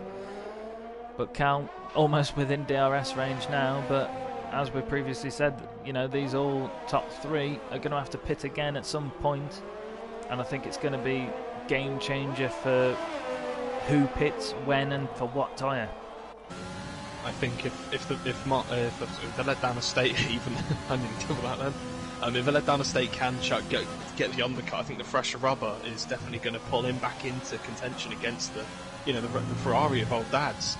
I think Cal though is just in prime position here to kind of he's got his cake and he's eating it in that sense. He's got all the choices in that respect to make his judgment call.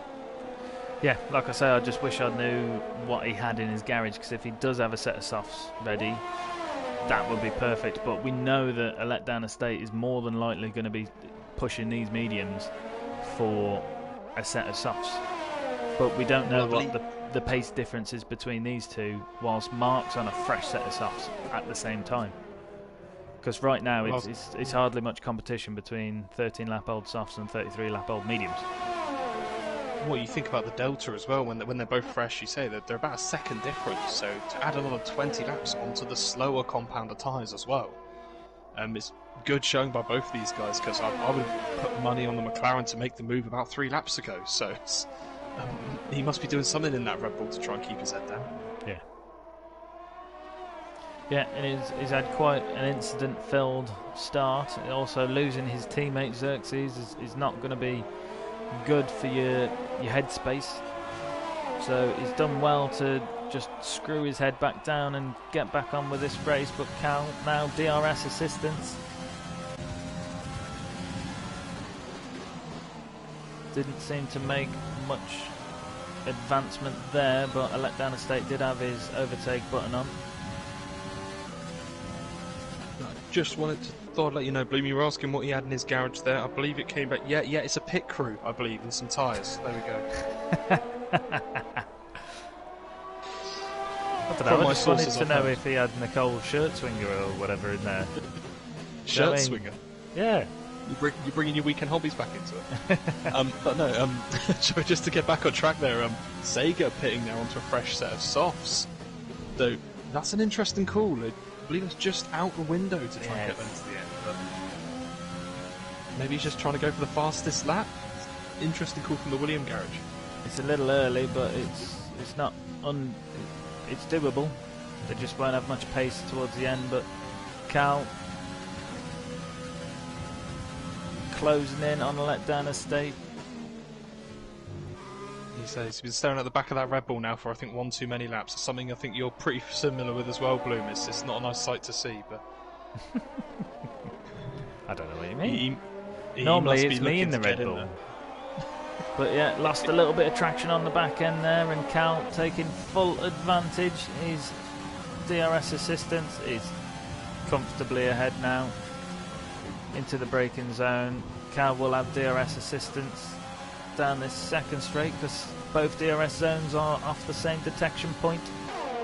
I mean, it wouldn't surprise me now if you see the Letdown Estate bringing that car in now for his pit stop with 18 to go. He's done his part in that sense. He's managed to help, hold up Cal in that respect to try and make his race a little bit easier at the end. It's obvious the McLaren's going to have to pit again. So again, we could see a Letdown still trying to, put a spanner in the works for the McLaren. Yeah, I mean, Mark's done his work now on their mediums, as you say. If he could do 35 laps on that set of mediums, I'm sure he could do 18 laps on a set of softs. But now he's got no rest for the wicked, because James, the other McLaren, is now on his case.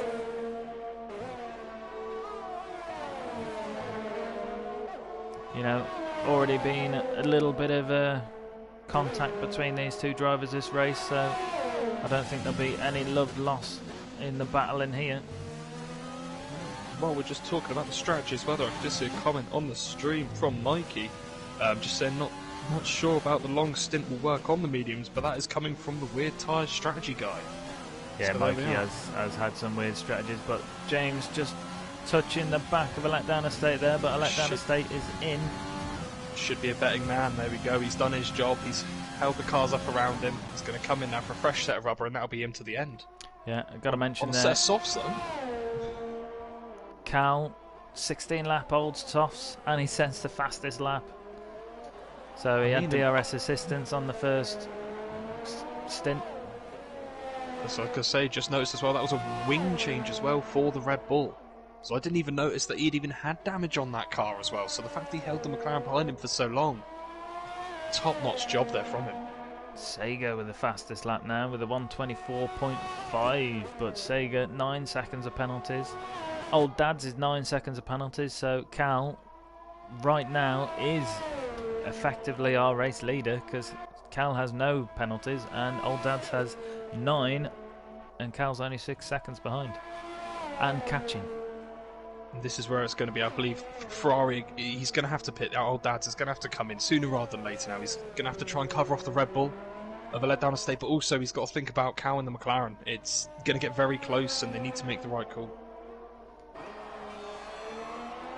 So it's going to get very interesting in this final section of the race. A letdown estate, as you say, fresh rubber, Sega, fresh rubber. They're both close to each other on track. They're not far behind Prev, who's on 24 lap old rubber. Cal and Old Dad's in the pits, which puts James momentarily our race leader. Just want a quick shout out there too as well to unfortunately the man that couldn't make it tonight though. Is there. Good job, guys. So I'm glad that I could be keeping his seat warm this evening and still doing an okay role. Yeah, it's a big seat to fill because Matt does such a fantastic job on the commentary. And we've got to now go to a letdown estate who was coming up on the side of Prev, but also not far behind. Sega is also very close to Prev. A letdown estate made the move first. Sega now making the move on Prev just behind. I don't know if you call what instigated all of that as well, but as they came into the final corner, Prev, 2 wheels on the grass, which completely cut his traction going on to the straight, which caused the Red Bull and the Williams to be all over the back of his gearbox going down into turn 1. And another penalty for James. It's not what he wants, and a letdown estate picks up one also. This is going to have massive effect on the final standings. Old Dad's...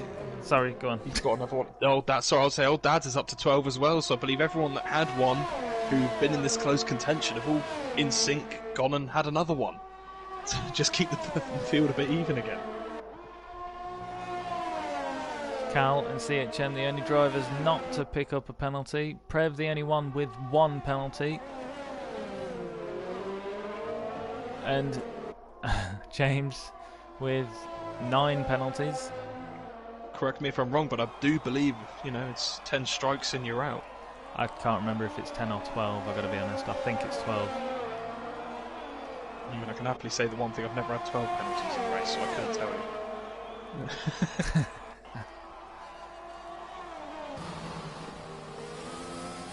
Sega really having a look at a letdown estate.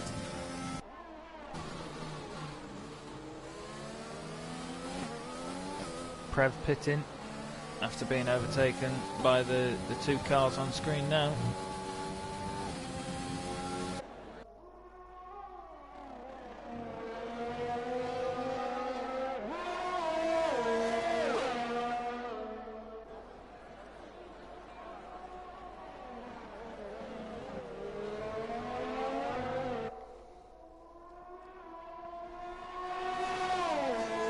So hopefully we can get a few people in after this Grand Prix for a post-race interview. Which will be great to hear some new voices, you know, because it's looking like Cal is going to be experienced, if not his first podium, his first win on his debut race here at Wheel to Wheel. Phenomenal show. Just trying to work out the difference as well, as I was going to mention him as well. Old Dad's coming across with a 24.4. There is the 12 seconds worth of penalties.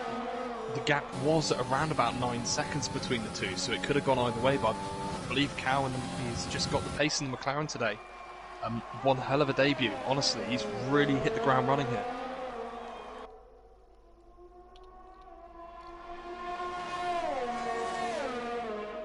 It's nice to see the Williams as well still riding over the back of the Red Bull here for the battle for fourth with the same penalties as well, so the position's going to have to be made on track. Hopefully none of these guys do get a little bit generous with their track extending. With a handful of laps to go, I do believe it's going to be an interesting one on the tyres as well, both on, well, very similar stints in that respect. The Red Bull have let down a state on 2-lap fresher soft, so as you say on paper in that respect, you'd expect the Red Bull to stay in front, but the pace that Sega's shown this evening, anything could happen. Yeah. But we know that a letdown estate has some fantastic tyre management, so, you know, when them tyres are looking 10, 11 laps old, then a letdown estates might be even in a better condition than Sega's were when they were 10 laps old.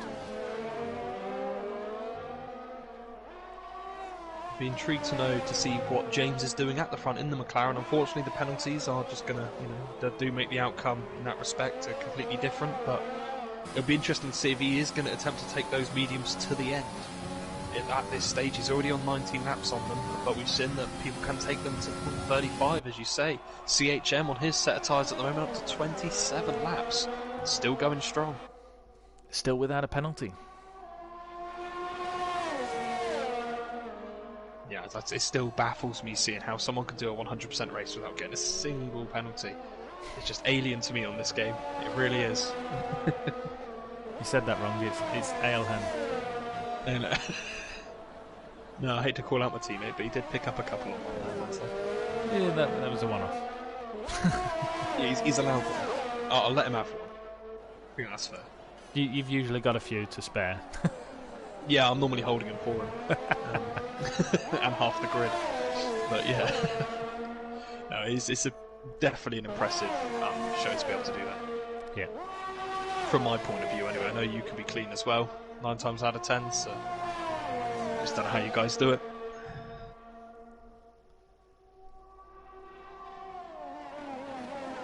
Speak of the devil. Go on. Sorry. Go on. I was just going to say, I was going to bring up CHM and talking about him earlier on those lap tyres, and he's just gone onto a set of mediums. I'm surprised he didn't decide to change it up to a set of softs for the last 12 laps. Maybe try and go for that fastest lap of the race point. I'm wondering if he was expecting to have softs and pit crews put on some mediums, or whether he did all that and then realised he didn't actually have any fresh mediums. Yes. Definitely interesting call down at Mercedes, more like a Germany, 2019 call, or Bahrain 2020. Wrong tyres on the car kind of thing. Yeah. But CHM is currently 1 lap down. I believe I've just realised what your comment was, just looking at the comments on the stream there. Alan, yes it was. I bet it was. Don't worry, I'll carry the rest of them for the season for us, don't worry.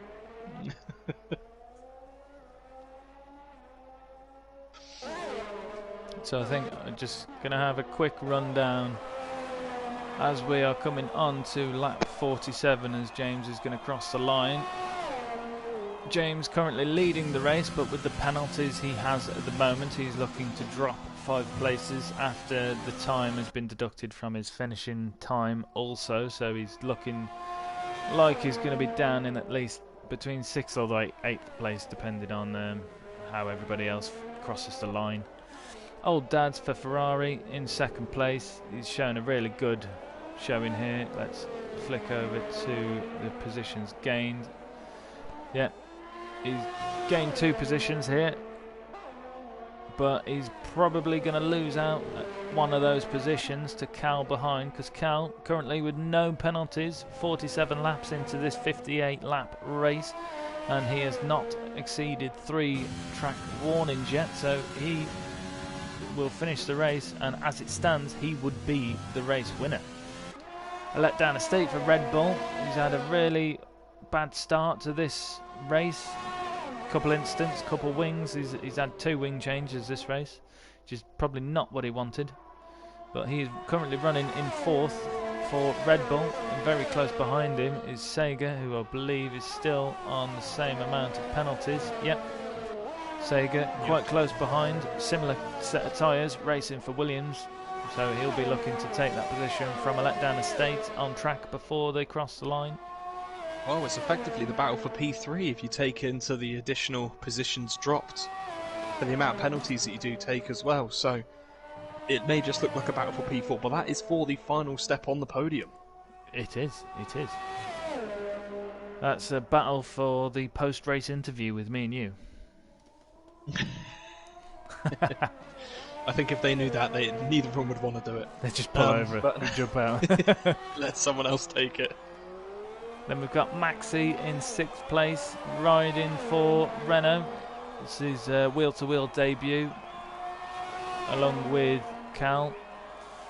So he's put on a good show today. Good to see him still driving 48 laps into this race. So hopefully we'll see more of him in the future. Prev, again one of our long-standing wheel-to-wheel drivers. I think he's probably been wheel-to-wheel as long as I have, if not maybe longer. One of the earlier names that I remember here when I joined in Season 8. He's running in 7th place for Ferrari, so him and old dads together will probably score some good points as he just sort of rides onto the grass a little bit there. But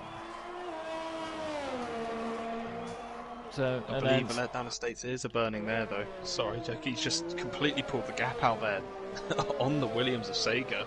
I think he realises he could be in a shot for the top 3. Yeah, that gap has jumped up massively, so whether that, as you say, maybe a mistake from Sega or maybe a letdown estate's just thought, right, I'm having it.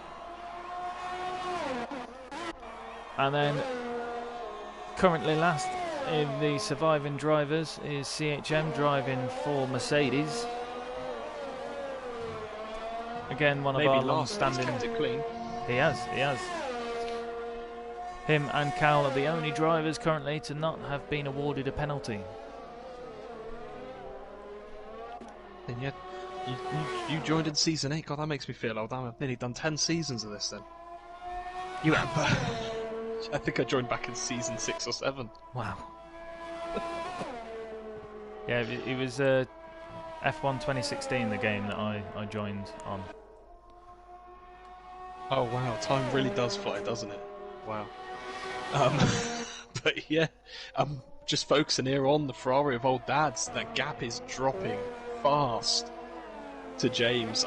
Unfortunately, it may not be for the lead at the end, but it's going to be a bit of bragging rights to see who can cross the line first. It still does mean something at the end of the day. I know it would to myself. Well, yes, no driver wants to gain a place on penalties, albeit that they'd accept it, but, you know, really, you want the taking to be done on track. Yeah, I don't think we'll be hearing any complaining from James if he does make anything up from this.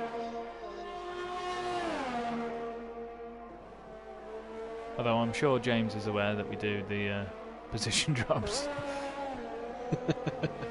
If not, it'd be a nice surprise. It'd be a hell of a surprise. But mind you, 27 seconds worth of penalties, he's not going to be on the podium anyway, I don't think.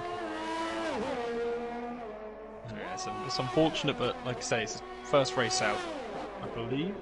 Is that, correct me if I'm wrong there? But James? No, it's not his first. He's strident. Beg your pardon. There you go.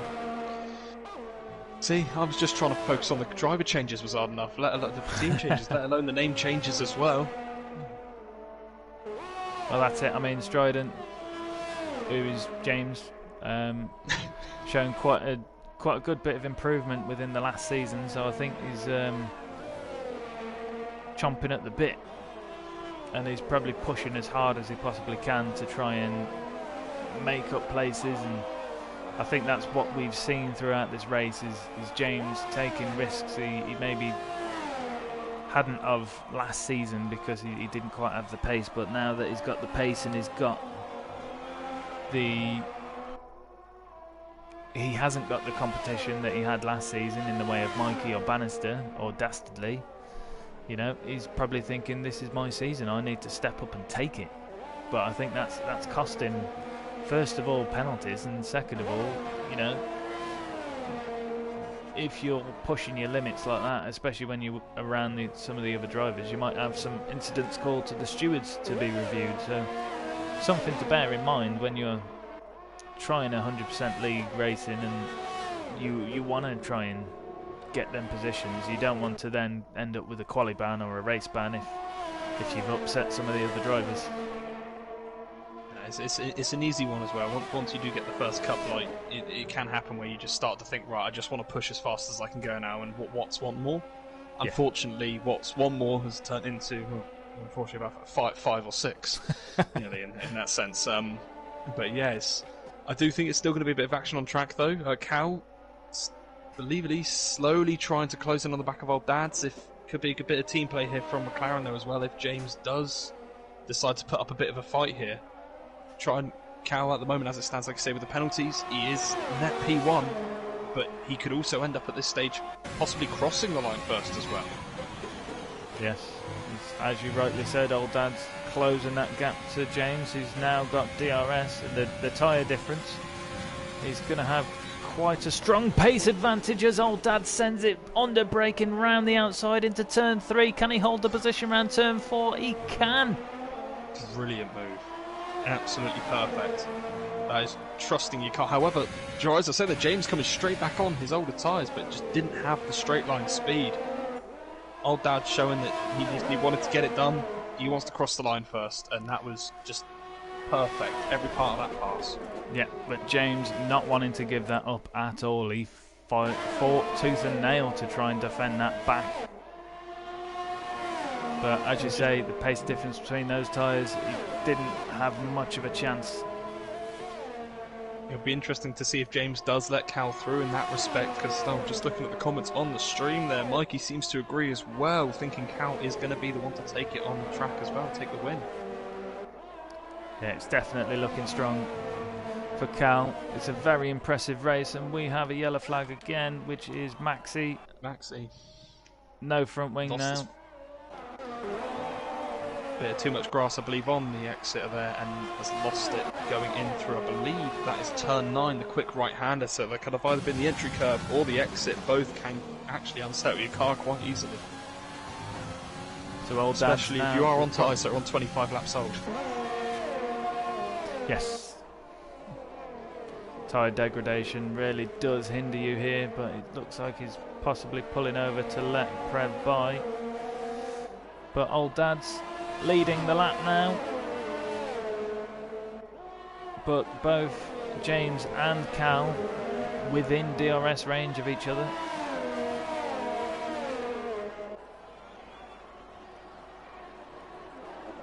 James doing well to show some pace this late in the race on his tyres compared to his competitors around him, but he has now dropped out of DRS, but he's still under threat from Cal behind. Oh, Cal doing great to keep it there, and it looks like James let his teammate by. Yeah, there'd be no reason to hold him up. No reason at all at this stage. Yeah, it really good to see that. You know, it's team orders, but at the same time, it's common sense. You know. Yeah, especially if you weren't to look at the penalties, if they weren't there, the pace that Cal has at this stage, you wouldn't want to ruin the chance of having your car cross the line first, would you? No.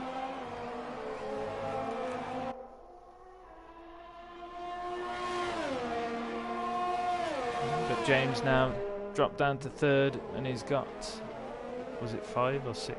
5 position drops at the end, so it's looking like he is going to be finishing this race at the bottom of the table, which is unfortunate.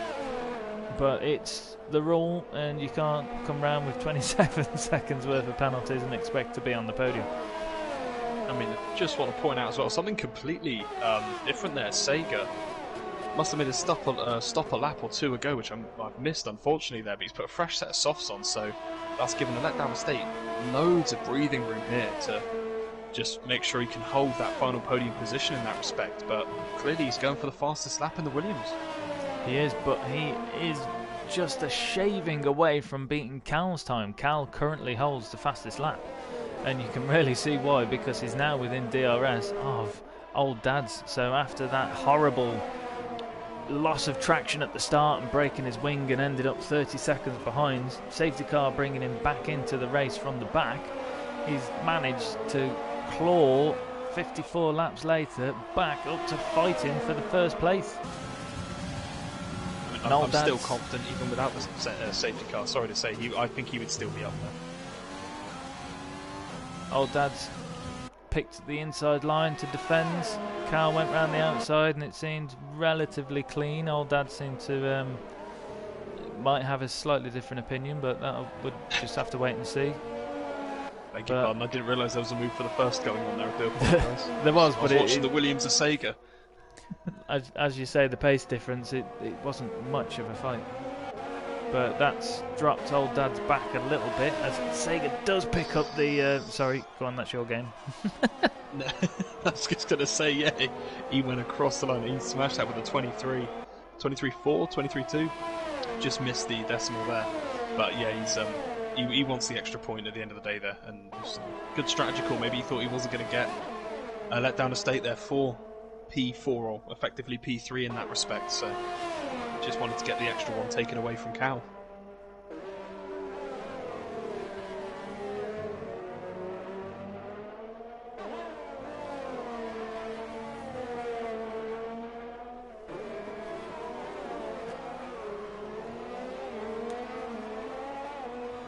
So just a few laps left now, and it's looking like the top three is pretty decided. Cal having overtaken Old Dad's last lap and gained 2-second advantage on him. Old Dad's is hanging on as much as he can, and James now with them 30-lap old mediums. I don't think he can bring much of a fight, but he's not letting off. Be interesting to see now if Cal does try and save some of that battery deployment back up over the last couple of laps, just to give it that one last push for the fastest lap as well, get all three. You know, pole position, fastest lap, and the win on his first race. Be a very impressive show. It would be a very impressive show, and it'll be an amazing threat to all the other drivers to say, look what I can do. And all that from the start, from where you've seen him entering lap 2, is just amazing.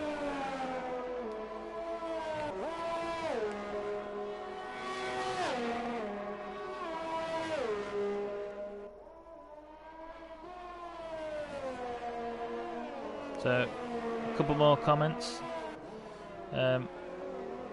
Ailhan says, keep in there, Maxi. Obviously, his first race for wheel to wheel. And he has been involved in one or two little spins, and he came off himself and lost his wing. But doing well to keep in it. 100% distant racing is no joke. It's a very long race to do. Sometimes you're sat there for nearly 2 hours. Especially when you include qualifying, it's a big challenge. And well done to Maxi for surviving his first wheel-to-wheel race. A few incidents, but you know, keeping your head and staying in really does help. You know. I find it even more impressive as well, because by the looks of it, I could be wrong here, but I believe he is a pad user as well. So to sit here for this amount of time, if you've not done this before with a controller. A wheel's a little bit easier to do because you're already kind of in that position, but to sit there for this amount of time with the concentration, it does put a strain on you. I was going to say, what's wrong with the pad? What's wrong with nothing wrong with it at all. I find it impressive. As I say, I personally find it easier to do a longer stint like this in a chair, like for example myself, because you're already kind of sat in the position, you're kind of comfy. To sit there with a controller for this amount of time with the concentration and to recover from the spins he's had. And to still be going at this stage, yeah, he's done a very good job today. Yeah. And let's not take any shine away from Xerxes or Silver. You know, their first race here at Wheel to Wheel, but they've unfortunately DNF'd earlier in the session. Cal using his overtake there to try and get the fastest lap, but he was 2 seconds down. But he starts our final lap now. You know, old Dad's not far behind, but penalties, Cal has none.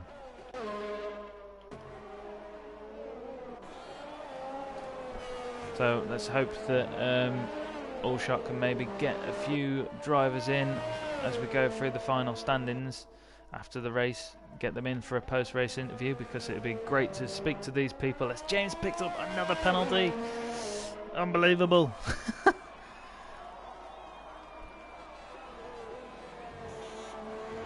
Just want to point out there as well, just having a quick look, but I think it's only 1 or 2 warnings possibly for Cal. He's done a very good job today. One hell of a drive.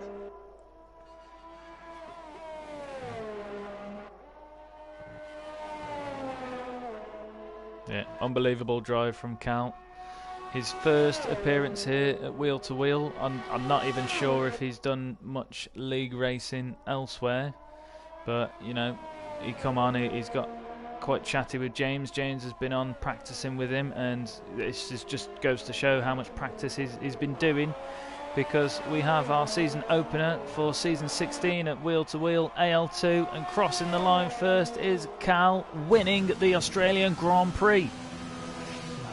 Brilliant drive by the McLaren driver there, absolutely perfect. He's really hit the ground running in this league, and I believe it's going to be one hell of a season for him as well. Yeah, old Dad's doing a fantastic show there as well, crossing the line second. He did have quite a few penalties, but he has finished quite a way in front of A Letdown Estate, so he does keep his second place. A Letdown Estate also on the podium for Red Bull, so great points there. Sega will be promoted to 4th because James has got too many penalties. He will suffer the demotions. Prev is coming round now in 6th place, but Maxi and CHM both lapped, so they can't improve their positions. So Prev will come home and take 6th place for Ferrari.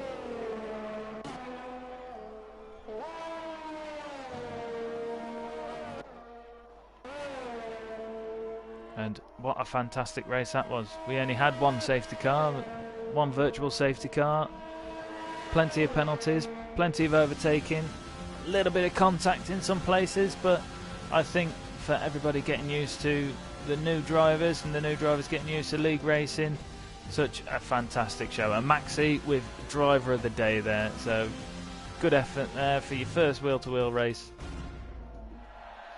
We'll see how many people we can get in for the post-race interview. If you've got any questions, pop them in the comments if we can get anybody on.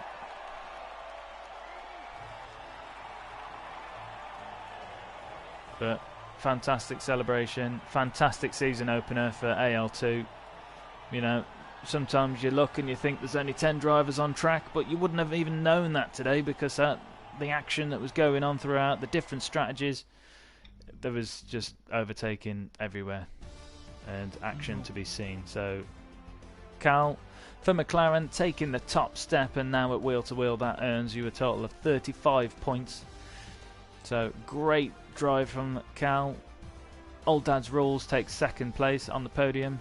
A Letdown Estate taking a podium. I think he only achieved 1 podium last season, so that's a great start for the Red Bull driver.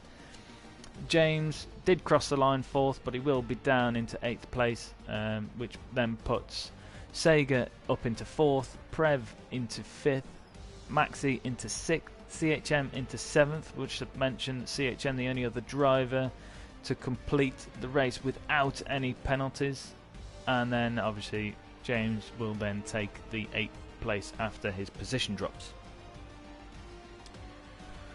Just trying to see if I can get a word in here. I believe we may be joined by a Letdown Estate, if I can get this to work, for an interview. Just waiting to hear back from the other two. Don't know if you've heard anything back at all, Bloom, just yet. No, I was too busy trying to fill the air with my voice. whilst as beautiful as it is. Whilst you was off doing that, I'm just going to make sure that when anybody does come on, that they can be heard. I mean, it might be worth you trying. I think I might have having a few technical issues here trying to get people in, so do apologise.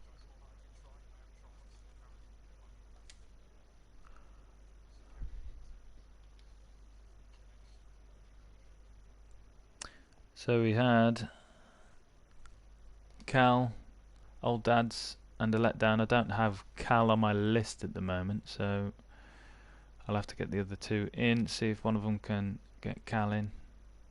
And I just seem to be spiralling also on my friends list.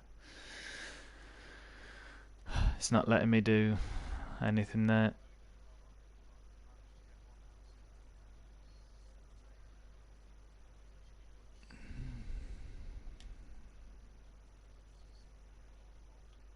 Oh, I do lie, I've got Cal, so I will send him an invite. And if I've got Old Dads on here, then he's showing us offline.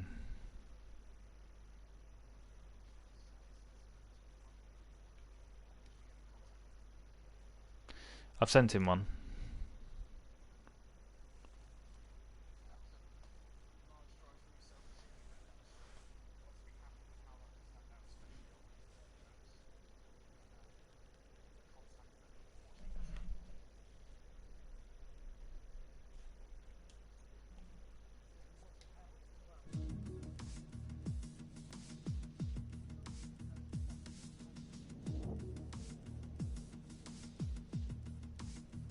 It was nice to see the drive come back through. It was unfortunate to see Xerxes unfortunately lose his way. He looked like he was keeping up with, or even giving you a bit of a run for your money for the team.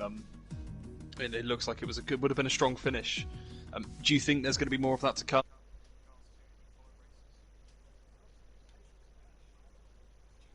I don't think we can hear you on the stream, Mark.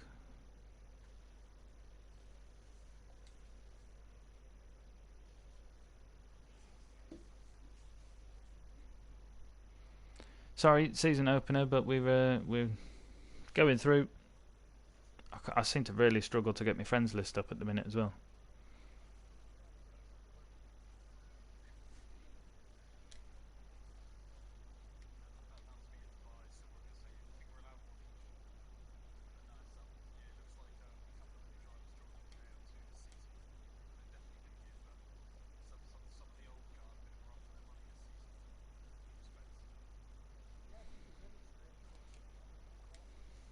Couple of tens between most people. But yeah, it should be pretty good. Well, it was nice to see that. Must be happy as well in regards to the podium as well. You just touching back on the joint constructors side of things, as well with two Red Bull podiums out of 2 races in that respect. So must be happy as well with that side of it. Yeah, it's looking good. It's looking good. I mean, got to be completely unbiased, of course, but that was very nice to see. So, how was your track experience today? Because it looked like there was a little bit of contact between you and James turn 1 early on in the session, which maybe looked a bit of dirty air. I think you got some wing damage as well. No, that was 100% my fault. I just got a bit late on the brakes. And just, nudged him in the back, that's all. 100% my fault. It looked pretty spectacular because you just shot off sideways into the gravel pit. It was on the lightest touch, but it did enough to kind of like the right angle to spin me. Yeah. But from there to then, rejoin at the back of the pack, obviously a safety car helped to get you back in, but then to go from there to reclaim a podium is quite outstanding. Yeah, it's a shame about those penalties because in the last lap I pushed really hard and got within 12 seconds of Old Dads, so I not had any penalties, I'd have got second. No way. I mean, the thing I just want to touch on as well actually is the 35 laps on the set of mediums. Is that how many it was? Point out. I wasn't sure. Yeah. Stretch those tyres out longer than anyone else in the grid. You did one hell of a stint on those mediums in the middle of the race there. That was just outstanding. I was saying to Cal when he overtook me at the end, they felt fine. They were just slow. I could have done another 30 laps on them.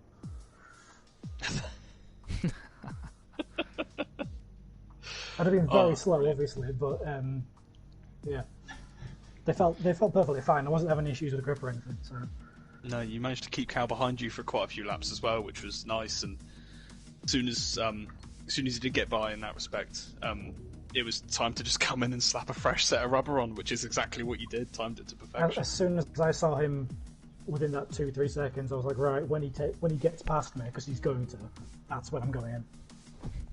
Yeah. Well, clearly was the right decision to do, because it's ended up with the top 3 tonight.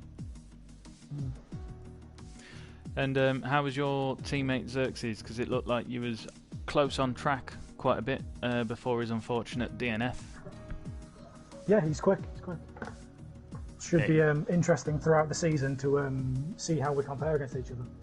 Just like he got, what, is it P3 in qualifying? So he's one up so far. Yes. Yeah, which is something that A Letdown States added onto our standings. We now see fastest laps, poles, and a teammate comparison. So more content for our commentary.